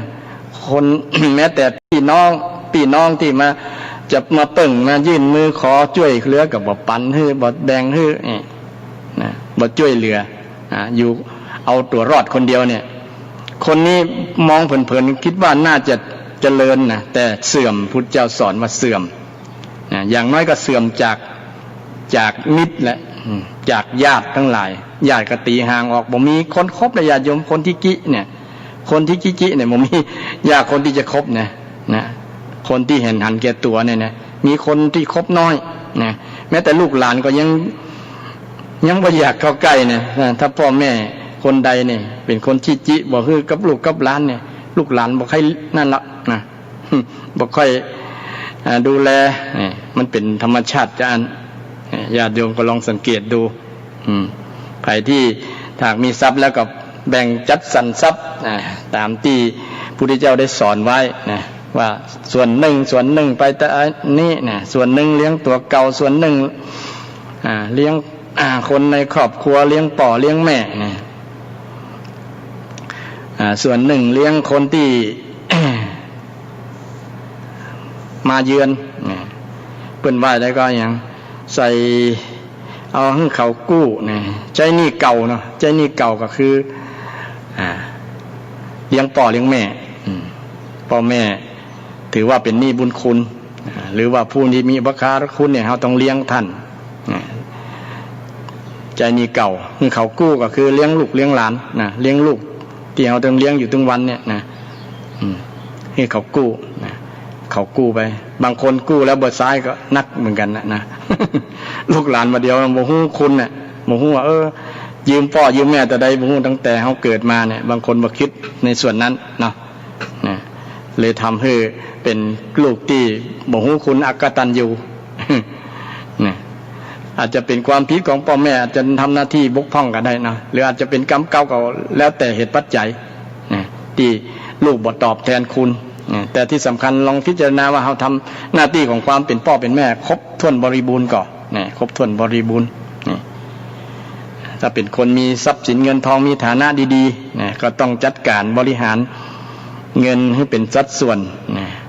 ส่วนหนึ่งก็เอาเก็บไว้ยามเจ็บเป็นเอ็นอุ่นส่วนหนึ่งก็ไปทำบุญทำกุศลทำบุญทำกุศลในส่วนสุดท้ายเนี่ยเพื่อนเอาทำบุญทำกุศลเอาไปทิ้งลงเหวเอาไปทิ้งลงเหวนี่คือกินเนาะเอาไปฝังดินไว้การไปฝังดินไว้การไปฝังดินไว้นี่คือการทำบุญนะเหมือนเราฝากธนาคารผลบุญผลกุศลยามที่เฮาละโลกไปแล้วหรือว่าอนาคตข้างหน้าเฮาก็จะได้พึ่งพาอาศัยในส่วนที่เฮาเอาไปฝังไว้เอาไปฝังไว้เดี๋ยวนี้ก็เป็นการฝากธนาคารเนาะฝากธนาคารในส่วนนี้ไอ้ฝากธนาคารนี่ก็คือส่วนหนึ่งก็ไปทำบุญไปทำบุญทำกุศลเช่นเงิน100 บาทนี่หารเป็น5 ส่วนนะ5 ส่วนมันเก็บไว้ส่วนหนึ่งยามจำเป็น20 บาทยามจำเป็นยามเจ็บเป็นเอ็นอุ่นเนี่ยจะได้พึ่งพาอาศัยในส่วนนี้ไม่ใช่ว่าจ่ายหมดเลยหรือว่าไปทำบุญหมดเลยก็บ่ถูกต้องญาติโยมต้องเป็นจัดสรรปันส่วนให้ถูกต้องเนาะตามสัดส่วนนั้นๆมันจึงบ่เดือดร้อนภายหลังแต่ก็มีเศรษฐีบางคนนะเพิ่นทุ่มสุดตัวอย่างอนาถบิณฑิกะเศรษฐีเนี่ยญาติโยมทุ่มสุดตัวเหมือนกันแปลงวัดแปลงวาเสี่ยงตัวละ500 กว่าล้านเปิ้นห้องสมัยนั้นเป็นโกดแล้วเนาะจนหมดตัวทำทุ่มสุดตัวเพราะท่านบ่มีความยึดติดในทรัพย์สมบัตินั้นทำเป็นเปิ้นจะ เป็นทิพสมบัติในอนาคตข้างหน้าเปิ้นทุ่มให้กับพระพุทธศาสนาแปลงวัดแปลงวาแล้วก็เป็นอุบาสกผู้เลิศในการทำบุญกุศลอนาถบิณฑิกะเศรษฐีเนี่ยเปิ้นยามที่จะไปวัดไปอย่างเนี่ยเปิ้นบ่เคยมีมือเปล่าไปญาติโยมบอกเคยมีมือเปล่าเวลาไปวัดเนี่ยพระเนนจะสังเกตที่มือของอนาถบิณฑิกะเนี่ยนะว่าวันนี้จะติ้วหรือจะถืออย่างมาเนาะนะอาหารอย่างประมาณนั้นเพราะว่าไปแล้วบ่ผิดหวังนะไปวัดเมื่อใดนะไปตอนช่วงเมื่อเจ้าก็เอาข้าวต้มยาคูเนี่ยข้าวต้มเนี่ยไปช่วงเพลก็เอาอาหารที่เป็นข้าวหวานนะไปช่วงเมื่อแรงก็เป็นน้ำปานะเนี่ยตั้ง3 คาบเวลาไปวัดบางวันนะนี่อนาถบิณฑิกะเศรษฐีมีเงินแล้วบริหารเงินแล้วก็ตั้งโรงทานนะคนมีเงินแต่ก่อนนะตั้งโรงทานให้คนกินฟรีอย่างช่วงโควิดเนี่ยเนาะมีเศรษฐีหลายๆคนตั้งโรงทานเนี่ยเพิ่นแบ่งปันแบบนั้นญาติโยมจัดสรรแต่ อนาถบิณฑิกะเป็นต้นแบบอุบาสกคนหนึ่งในพุทธศาสนาสมัยพระพุทธเจ้าทรงพระชนอยู่ในสมัยพุทธกาลอันนี้ถ้าไผบ่จัดสรรปันส่วนบ่แบ่งคนอื่นพุทธเจ้าสอนว่าเสื่อม เป็นคนเสื่อมนี่ลองพิจารณาดูก็แล้วกันนะศรัทธาญาติโยมฝ่ายที่มีเงินมีทองนักๆก็เก็บไว้บ่ได้นะ บ่เอาไปบริหารบ่ไปจัดสรรปันส่วนให้ถูกต้องเนี่ยเดี๋ยวจะกินแหนงใจเมื่อรุนเนอะ กินแหนงใจเมื่อรุนแต่ส่วนนักต่างชาวล้านนาของเฮาเนี่ยผม มีกับคนที่หุ่มกินหุ่มตานกันทั้งนั้นเราญาติโยมบริหารเงินถูกต้องอยู่แล้วนะตามหลักคำสอนที่พระเจ้าได้สอนไว้นะตามหลักคำสอนที่พระเจ้าได้สอนไว้นะแล้วข้อต่อมาญาติโยมนะคนที่จะเสื่อมนะคนที่จะเสื่อมเป็นคนยิงจองหองนะพองขนด้วยนะจองหองพองขนนะมีทิฏฐิมานะถือตัวเพราะคิดว่าตัวเก่านี่เป็นคนชาติตระกูลสูงเนี่ยโคตรสูงเนี่ยตระกูลสูงเนี่ยแล้วก็เป็นว่ามีอาหางกามะมังกาเนี่ยถือตัวว่าตัวกูของกูอย่างประมาณนั้นนะตัวกูของกูนักนะคนที่เกิดในตระกูลสูงนะเป็นชอบจะเป็นคนเย่อหยิ่งทะนงตัวนะทะนงตัวคนแบบนี้ก็จะเป็นเหตุนำมาซึ่งความเสื่อมนะเพราะจะหลงตัวเองนะแล้วก็เป็นคนประมาทว่าตัวเก่านี่แน่ละเนี่ยบ่ต้องเปิ้งไผละอย่างประมาณนั้นนะแม้แต่เปิ้งธรรมะเปิ้งบุญเปิ้งกุศลก็บ่เปิ้งแล้วนะเพราะเข้าใจตัวเก่าว่าแน่แล้วมีเงินอย่างเดียวก็สบายแล้วอย่างประมาณนั้นน่ะนี่ความคิดแบบเนี้ยเป็นความคิดที่นำไปสู่ความเสื่อมนะบอกนำไปสู่ความเสื่อมบอกคิดให้ถูกต้องตามสัมมาทิฏฐิบอกถูกเป็นคนที่จองหองการจองหองการเย่อหยิ่งเนี่ยเป็นกิเลสอย่างหนึ่งเป็นกิเลสอย่างหนึ่งทำให้คนบ่อยากคบค้าสมาคมตัวนะมีแต่คนบ่ชอบนั่นแหละนะอย่างน้อยก็เสื่อมจากญาติมิตรนะญาติมิตรบอกไปหามาสู่ละนะคนแบบนี้นะถึงจะมีเงินก็นะไปกินคนเดียวเถอะนะบอกไปเปิ้งปลาใส่ละประมาณนั้นนะเมื่อบ่มีญาติบ่มีคนไปคบค้าสมาคมกันก็เสื่อมจากญาติละนะอย่างประการแรกที่สำคัญเนี่ยเสื่อมจากคนในสมาชิกเนี่ยนะเป็นคนที่ยิงในตัวเก่านะในคนในครอบครัวก็เป็นปัญหาคนในครอบครัวอย่างนะเสื่อมครอบครัวก็เสื่อมด้วยนะอยู่กันบ่ม่วนม่วนยิ่งมีทิฏฐิถือตัวสูงอย่างนี้เป็นต้นบ่เข้าใจกันเนี่ยนี่เป็นเหตุนำให้เกิดการหย่าร้างนะครอบครัวแตกแยกเนี่ยครอบครัวที่มีสมาชิกทั้งสามีภรรยามีลูกมีหลานมีพ่อมีแม่มีหลายๆคนทำให้อยู่กันบ่ม่วนละเพราะว่าต่างคนก็ต่างถือตัวยิงยโสโอหังบ่ยอมฟังไผอย่างประมาณนั้นนะถือตัวเก่าไปบ้านะถูกอย่างเดียวอย่างนั้นนะอันนี้ก็เป็นเหตุอย่างหนึ่งญาติโยมที่พระเจ้าได้สอนไว้นะเหตุที่ทำให้เกิดความเสื่อมข้อต่อมาเหตุที่เกิดความเสื่อมเนี่ยอันนี้ข้อนี้ก็มีข้อย่อย3 ข้อการไปเป็นคนที่ชอบเล่นภาษาบ้านชาวบ้านเขาเล่นแม่หญิงเนาะมีมากๆในเรื่องผู้หญิงเล่นการพนันดื่มสุรานี่ก็เป็นอบายมุขญาติโยมใครอยากจะเสื่อมก็ลองทำเลยนะมีเมียนักๆนะแค่เมียคนเดียวก็แย่อยู่แล้วนะหรือว่ามีสามีนักๆนะเสื่อมแน่นอนนะเสื่อมเริ่มเสื่อมตั้งแต่สุขภาพละคนเมาในเรื่องกามมารมเนี่ยเนาะเสื่อมสุขภาพบ่ได้หลับได้นอนนี่อย่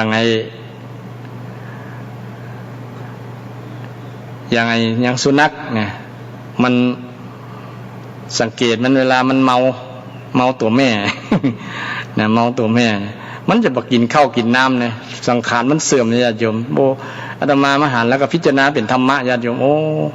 อันนี้เวลาเมาหน่อยนะเมาแล้วบอกกินข้าวกินน้ำนะเมาตัวแม่ไปนะที่มัน กำลังหื่นกันประมาณ คนเขาก็คงมีลักษณะเดียวกันนะญาติโยมนะถ้าไปเมากันเมาหลายๆ บ่รักเดียวใจเดียวเนี่ยเสื่อมนะครอบครัวเสื่อมแตกแยกตั้งแต่ต้นแล้วนะแต่บ่เป็นครอบครัวกันละนะถ้าไปปัจจัยพ่อพุทธ พ่อบ้านเนาะผู้นำครอบครัวเนี่ยที่จะเป็นรักของบ้านเนี่ยไปปั่นใจให้แม่ยิงคนอื่นเนี่ยโอ้เป็นเรื่องแน่นอนญาติโยมเนี่ยถึงจะมีบางลัทธิบางศาสนาเพื่อนอนุญาตให้กระทำมันก็ย่อมมีญาติโยมมีปัญหานะมีเพราะว่าแม่ยิงเพิ่นนะถูกปั่นใจไปแล้วนะถ้าเพิ่นบ่ยอมเพิ่นบ่ทำใจได้ก็ยากลำบากนะ แต่คำสอนทางพุทธศาสนาคือยินดีกับผัวเดียวเมียเดียวสามีภรรยาคนเดียวนะรักเดียวใจเดียวไม่เกี่ยวข้องใคร ทำให้มันจะทำให้คือความเสื่อมไงนะครอบครัวเสื่อมนะอันอย่างเสื่อมหลายๆอย่างนะเสื่อมนะเสื่อมทรัพย์สินเสื่อมเงินทองนะถ้าไปติดปวดใจไปติดไม่ยิงไงเนาะนะทุ่มเทเอาเงินไปหลอกไปหล่อไปซื้ออย่างประมาณนั้นนะทำให้เสื่อมทรัพย์นะเสื่อมสังขาร เสื่อมการเสื่อมงานการงานกับบางครั้งก็มีผลกระทบนะคนที่ติดไม่ยิงเนาะหรือว่าติดผู้ชายไปเมากันต่างคนต่างเมากันเนี่ยพุทธเจ้าได้สอนให้สัทธารสันโดษนะยินดีในคู่ครองนะยินดีในคู่ครองสามีภรรยาเดียวผัวเดียวเมียเดียวถ้าภายนอกนั้นเสื่อมแน่นอนนะบทเจี้ยก็ทำดู ทำดูเล่นการพนันจะไม่ให้เสื่อมญาติโยมนะเพื่อนว่าโจรปล้นกี่ครั้งก็ยังเหลืออยู่เนาะไฟไหม้ก็ยังเหลือตี้เหลือยังเลยเหลือบ้านเนาะเหลือตี้บ้านอยู่ถึงจะบ้านจะเป็นเท่าเป็นทานนะแต่ก็ยังเหลือตี้บ้านอยู่ แต่ถ้าผีการพนันได้เผาจิตเผาใจเนี่ยมันหมดนะแม้แต่เตียวไหนก็หมด มันบ่เหลือนะหมดเลยบ่ฮู้จะไปที่ไหนยึดตีบ้านเพิ่นก็ยึดเพราะว่าไปติดหนี้การพนันนะเพิ่นก็ยึดตียึดนะเจ้าหนี้เพิ่นก็ทวงหมดเลยนี่เสื่อมจากทรัพย์เสื่อมจากครอบครัวนะครอบครัวก็แตกแยกกันถ้าไปเล่นการพนันนะถึงวันนี้ชาวพุทธชาวไทยเฮาเนี่ยเดี๋ยวนี้กำลังส่วนหลายทีเดียวแหละเล่นการพนันกันญาติโยมติดหวยติดเบอร์เนี่ยนะ เป็นเรื่องธรรมดาไปเนี่ยนะ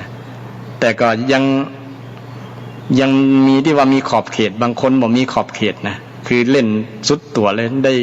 เงินเดือนมาแต่ได้ก็ทุ่มสุดตัวนี่แย่เนี่ยเสื่อมง่ายเสื่อมโวยแน่นอนแต่บางคนปั่นเนาะปั่นส่วนก็คิดว่าถ้าบ่ถูกก็ถือว่ามันช่วยเหลือรัฐบาลไปสมมุติว่าซื้อหวยรัฐบาลเนี่ยเนาะติดกันงอมแงมเพราะว่ามันเป็นความหวังอย่างนึงเนาะบ่ฮู้จะอู้จะได้นัดมาก็บ่สนับสนุนนะญาติโยมแต่ก็มันเป็นโชคภัยบุญมันคนที่ติดถูกหวยนี่ก็คือมีบุญนั่นแหละบุญในสั่งสมแต่ก่อนคนที่จะรวยจะอย่างเนี้ยเพิ่นว่าพระพุทธเจ้าได้สอนว่าชาติก่อนเนี่ยเกยให้ตาลมันให้ตาลญาติโยมมันให้ตาลเนี่ยถึงจะรวยนะถึงจะมีทรัพย์สินเงินทองนะมันให้ตาลมันฮื้อนะฮื้ออย่างก็ได้การฮื้อเนี่ยบ่ใช่จะฮื้อเฉพาะทรัพย์สินเงินทองบ่ใช่ฮื้อวัตถุอย่างเดียวการฮื้อเนี่ยนะเกยอู้กับศรัทธาและหลายอย่างเนาะว่ามีการฮื้อนี่ที่ทำให้เป็นบุญเป็นกุศลที่จะเป็นปัจจัยให้เกิดความดีงามการฮื้อตาลเนี่ยนะฮื้อตาลฮื้อข้าวฮื้อน้ำฮื้อสิ่งของอย่างญาติโยมก็คือปัจจัยสี่กับตุเจ้าเนี่ยปัจจัยสี่ก็มีจีวรอาหารบิณฑบาตเสนาสนะที่อยู่อาศัยเนี่ยยารักษาโรคนี่ปัจจัยสี่ที่คอยอุปถัมภ์ประถากแต่ในนี้ศรัทธาญาติโยมก็ถวายเป็นปัจจัยที่ตัวแทนของปัจจัยสี่เนาะบ่มีเวลานะ เช่นถวายปัจจัยเป็นเงินเป็นทองนี่นำให้แม่บ้านไปแบ่งกับข้าวกับป๋าเป็นข้าวมือข้าวหยังเนี่ยนะถวายปัจจัยกับแทนปัจจัยสี่นะแทนปัจจัยสี่แทนอาหารนะเพราะว่าตัวเก่าบ่มีเวลาไปแบ่งกับข้าวกับป๋ามาใส่บาตรนะมันเดี๋ยวนี้ความสะดวกง่ายประมาณนั้นก็นำปัจจัยไปถวายพระสงฆ์องค์เนรนี่เป็นต้นนี่ก็อยู่ในการถวายปัจจัยสี่อันนี้เรื่องการเล่นการพนันนะโยงมาถึงเรื่องการถวายปัจจัยสี่กับพระสงฆ์องค์เนรนี่แล้วก็การดื่มสุราก็เป็นปัจจัยถึงเกิดความเสื่อมญาติโยมอันนี้ก็ชัดเจนแล้วนะหลายอย่างที่มันเสื่อมนะทรัพย์เสื่อมสุขภาพเสื่อมนะโรคภัยไข้เจ็บต่างๆเกิดมาแล้วก็เสื่อมจากญาติมิตรตัวนะเวลากินเหล้าเมากันแล้วเนี่ยบอกมีปี่มีน้องอะไรญาติโยมเนาะนะแม้แต่พ่อกับลูกกินเหล้ากันยังพิษหัวกันเนี่ยทำให้เกิดทะเลาะวิวาทฆ่ากันก็มีญาติโยมนี่เสื่อมมันเสื่อมเห็นชัดๆเลย สุราเนี่ยนะอันนี้พระเจ้าสอนไว้ว่าเหตุในความเสื่อมเนี่ยมีสุราตัวนี่ก็อยู่ในบายมุข6ประการญาติโยมเนาะแล้วข้อต่อมาข้อที่9เดี๋ยวจะบรรจบเนาะเดี๋ยวนี้ก็เวลา 14:44 นาทีมันมี12ข้อนะข้อ9ข้อต่อมาก็คือมากนะมากในคู่ครองนะตะกี้เกี่ยวกับโยงถึงเรื่องตะกี้นั่นแหละนะเกี่ยวกับเรื่องแม่หญิงนะเรื่องการเป็นนักเลงผู้หญิงเนี่ยนะมากคู่ครองนี่ก็เสื่อมนะแล้วข้อที่10คนที่มีอายุนักได้ชอบหุ่มคนที่มีอายุน้อยๆนะที่เป็นว่ามีเมียเด็กนี่นะมีเมียเด็กคนอายุ70-80แล้วมีเมียรุ่นราวเข้าหลานเข้าเหลนก็มีหรอเนาะอันนี้เสื่อม เสื่อมหรือว่าเป็นหญิงมีสามีมีผัว อายุรุ่นหลานรุ่นลูกรุ่นเหลนหมดน่ะนะเช่นอายุ70มีสามีอายุ20ป่ายนะมันก็ออกข่าวอยู่หรอ ลักษณะนี้ก็เสื่อมเช่นเดียวกันเนี่ยภัยมีจิตใจแทนที่จะเข้าวัดเข้าวาเนี่ยมันบอกเข้าละ เนี่ยเข้าวัดฟังเทศน์ฟังธรรมอย่างศรัทธาญาติโยมฟังเทศน์ฟังธรรมเนี่ยถูกต้องเลยญาติโยมเนี่ยเดินทางถูกต้องแล้วเนี่ยคนที่อายุ50นะอัพขึ้นไปเนี่ยควรพิจารณาตัวละญาติโยมเนาะว่าแม่ยิงพอใจละนะหันหน้าเข้าวัดเข้าวาเพิ่งทำเพิ่งบุญเพิ่งกุศลนะสิ่งที่เป็นที่เพิ่งประเสริฐของเฮานะพระรัตนตรัยพระพุทธพระธรรมพระสงฆ์เนี่ยพระธรรมโดยเฉพาะพระธรรมเนี่ยมันเป็นที่เพิ่งที่สามารถที่จะเพิ่งได้เห็นชัดๆนะชัดเจนนะโดยเฉพาะเป็นที่เพิ่งตั้งจิตตั้งใจนี่ได้แน่นอนยามเรามีความทุกข์ยามเราบ่สบายจิตสบายใจเนี่ยนึกถึงธรรมนี่แหละเป็นธรรมานุสตินี่เวลาตั้ง ประเพณีตั้งเหนือเพื่อนนันเฮาเนี่ยเนาะมีครูบาอาจารย์สอนให้มีกรรมสวดกรรมฐานนั่นนะพุทธานุสติธรรมานุสติสังฆานุสตินี่ก็คือนึกถึงพระพุทธพระธรรมพระสงฆ์นี่แหละเป็นมงคลชีวิตญาติโยมว่าคนที่มีอายุเป็นวัยที่ผู้สูงวัยนะผู้สูงวัยนะส่วนนักก็จะหันหน้าเขาหาธรรมะหาพระรัตนตรัยนี่แหละนะเป็นอุบาสกอุบาสิกาอุบาสกอุบาสิกาแปลว่าผู้อยู่ใกล้นะคือใจมันอยู่ใกล้กับคุณงามความดีนะพุทธานุสติธรรมานุสติสังฆานุสติก็นึกถึงความดีของพระพุทธนึกถึงความดีของพระธรรมนึกถึงความดีของพระสงฆ์นี่แหละเป็นลักษณะของคนที่สู่วัยผู้สูงอายุนะเป็นลักษณะนั้นก็ถือว่าเป็นการเบนเข็มชีวิตดำเนินถูกต้องแล้วญาติโยมนะอนุโมทนาครับศรัทธาญาติโยมบ่ใช่ไปเบนเข็มไปตั้งนอกนะบางคนยังเสาะหา เมียเด็กอยู่นะผัวนมอยู่ เป็นต้นมันก็บ่ใจทางนะแต่ว่าคงอย่าคิดว่าเอากำไรนะ อย่างว่าเอากำไรชีวิตอย่างประมาณนั้นนะคิดแบบนั้นนะแต่ที่จะเป็นกำไรชีวิตเป็นการขาดทุนนั่นนะโยมขาดทุนชีวิตนะอันที่ความสุขจริงๆมันอยู่ที่ใจนะบ่ใช่ว่าอยู่การเสพนะการสัมผัสนะการได้รสทางกามารมณ์นะจริงๆมันอยู่ที่จิตใจนะความสุขของคนเฮาจริงๆอยู่ที่จิตใจนะจิตใจถ้ามันเป็นความสุขจริงเป็นได้ถึงมีปัญหาถ้า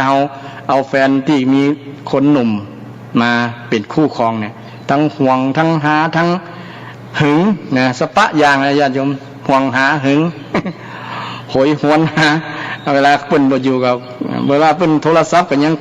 ระแวงนะโทรหาไผอย่างประมาณนั้นนะมันต้องมีนะมันต้องมีเนี่ยเป็นเหตุแห่งความทุกข์หายนะเพราะว่ามัน มันฝืนต่อธรรมชาติเหมือนกันนะธรรมชาติของคนที่สูงอายุแล้วก็ควรจะ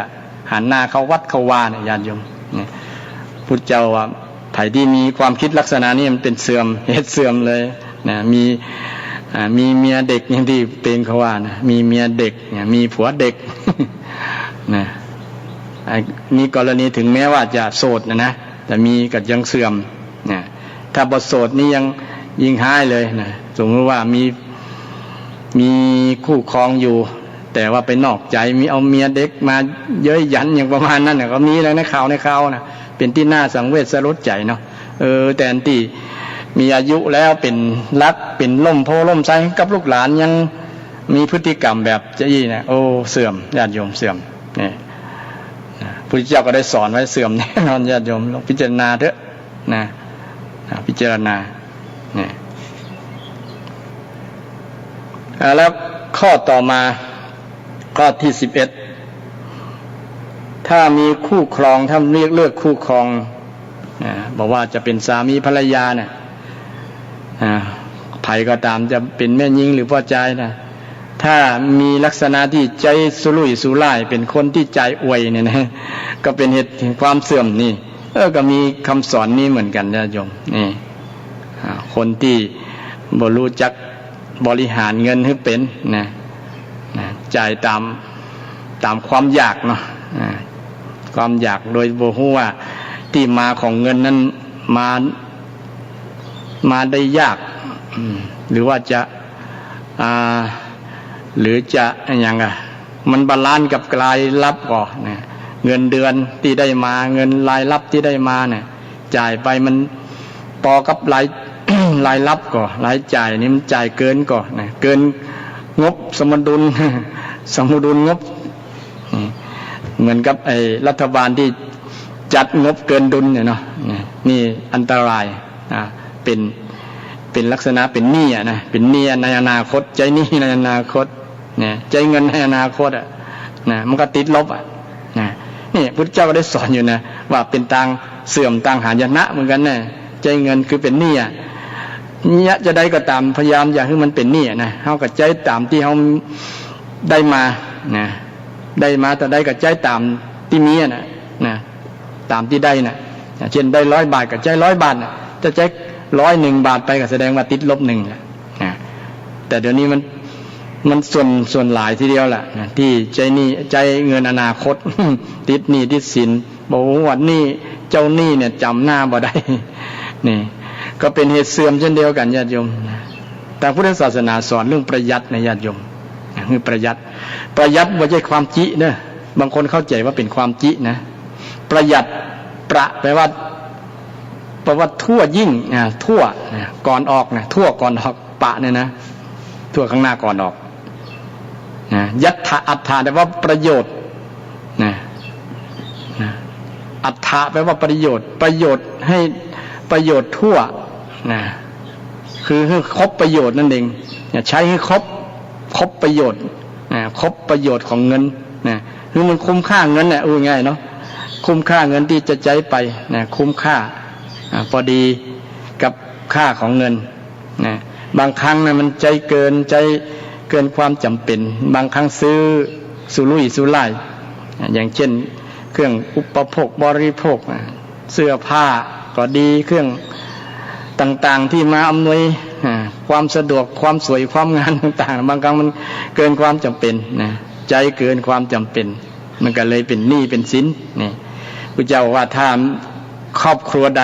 สามีภรรยาคู่ใดเนี่ยใช้สุรุ่ยสุร่ายเกินเนี่ยเสื่อมญาติโยมเสื่อมแน่นอนเนี่ยข้อสุดท้ายญาติโยมข้อสุดท้ายคือเป็นคนที่มักใหญ่เกินตัวภัยที่มักใหญ่เกินตัวเนี่ยจะเสื่อมนะมักใหญ่เกินคือทะเยอทะยานอยากเกินตัวเก่าเกินกำลังเกินความสามารถตัวเก่าเนี่ยมันก็จะเสื่อมนะเสื่อมจิตใจเสื่อมจากคุณงามความดีนะเสื่อมจากญาติพี่น้องเสื่อมจากวงตระกูลเสื่อมหลายๆตีหลายๆอย่างนะเพราะมันเป็นเหตุที่เรามีพฤติกรรมที่อย่างที่กล่าวมาแล้ว12ประการญาติโยมนะลองพิจารณาไปตัวนั้นไปตัวว่าพุทธเจ้าได้สอนถูกก่อญาติโยมได้สอนถูกก่อในสูตรนี้นำมามาจากศรัทธาญาติโยมได้ฟังกันเนาะในวันนี้กับเรื่องของเหตุแห่งความเสื่อมไผบ่อยากเสื่อมก็ปฏิบัติตามคำสอนพุทธเจ้าหรือว่าทดลองก่อนก็ได้นะทดลองเมื่อหันผลชัดเจนแล้วโอ้พุทธเจ้าสอนถูกแต่ล้อนะมันเสื่อมแต่ล้อนะนี่เสื่อมแต่ซึ่งมันก็เข้ากับชีวิตของคนเราทุกวันนะญาติโยมนี่เป็นความสงสัยของเทวดาก็สงสัยว่าพุทธเจ้าได้สอนแต่เรื่องความเจริญนะเรื่องมงคลแล้วเรื่องบ่เป็นมงคลมีก็มีเปเลอะมีนักกว่าด้วยซ้ำเนาะถ้าจะนับกันนะก็มีพอๆกันนะคือทางด้านดีกับบ่ดีมันก็กู้กันอยู่แล้วเนาะนะด้านดีก็คือเป็นมงคลด้านบ่ดีคืออัปมงคลนะอันนี้อัปมงคลเป็นเหตุแห่งความ ความเสื่อมตั้งในวันนี้ยกมาแค่12อย่างที่ตัดไว้ในปราวพสูตรนะที่พระเจ้าได้สอนไว้ให้กับเทวดาไว้ฟังกันอาตมาก็ได้ใจเวลาเกือบครบแล้วนะยังเห็นสัก2 นาทีญาติโยมอยากจะกลิ้งกลางเอิ้นมากับตักทายมากับได้อยู่เด้อนะว่าได้ฟังอยู่ชัดเจนตั้งใดวันนี้ก็มีจากตังสันทรายเนาะเพิ่นได้โทร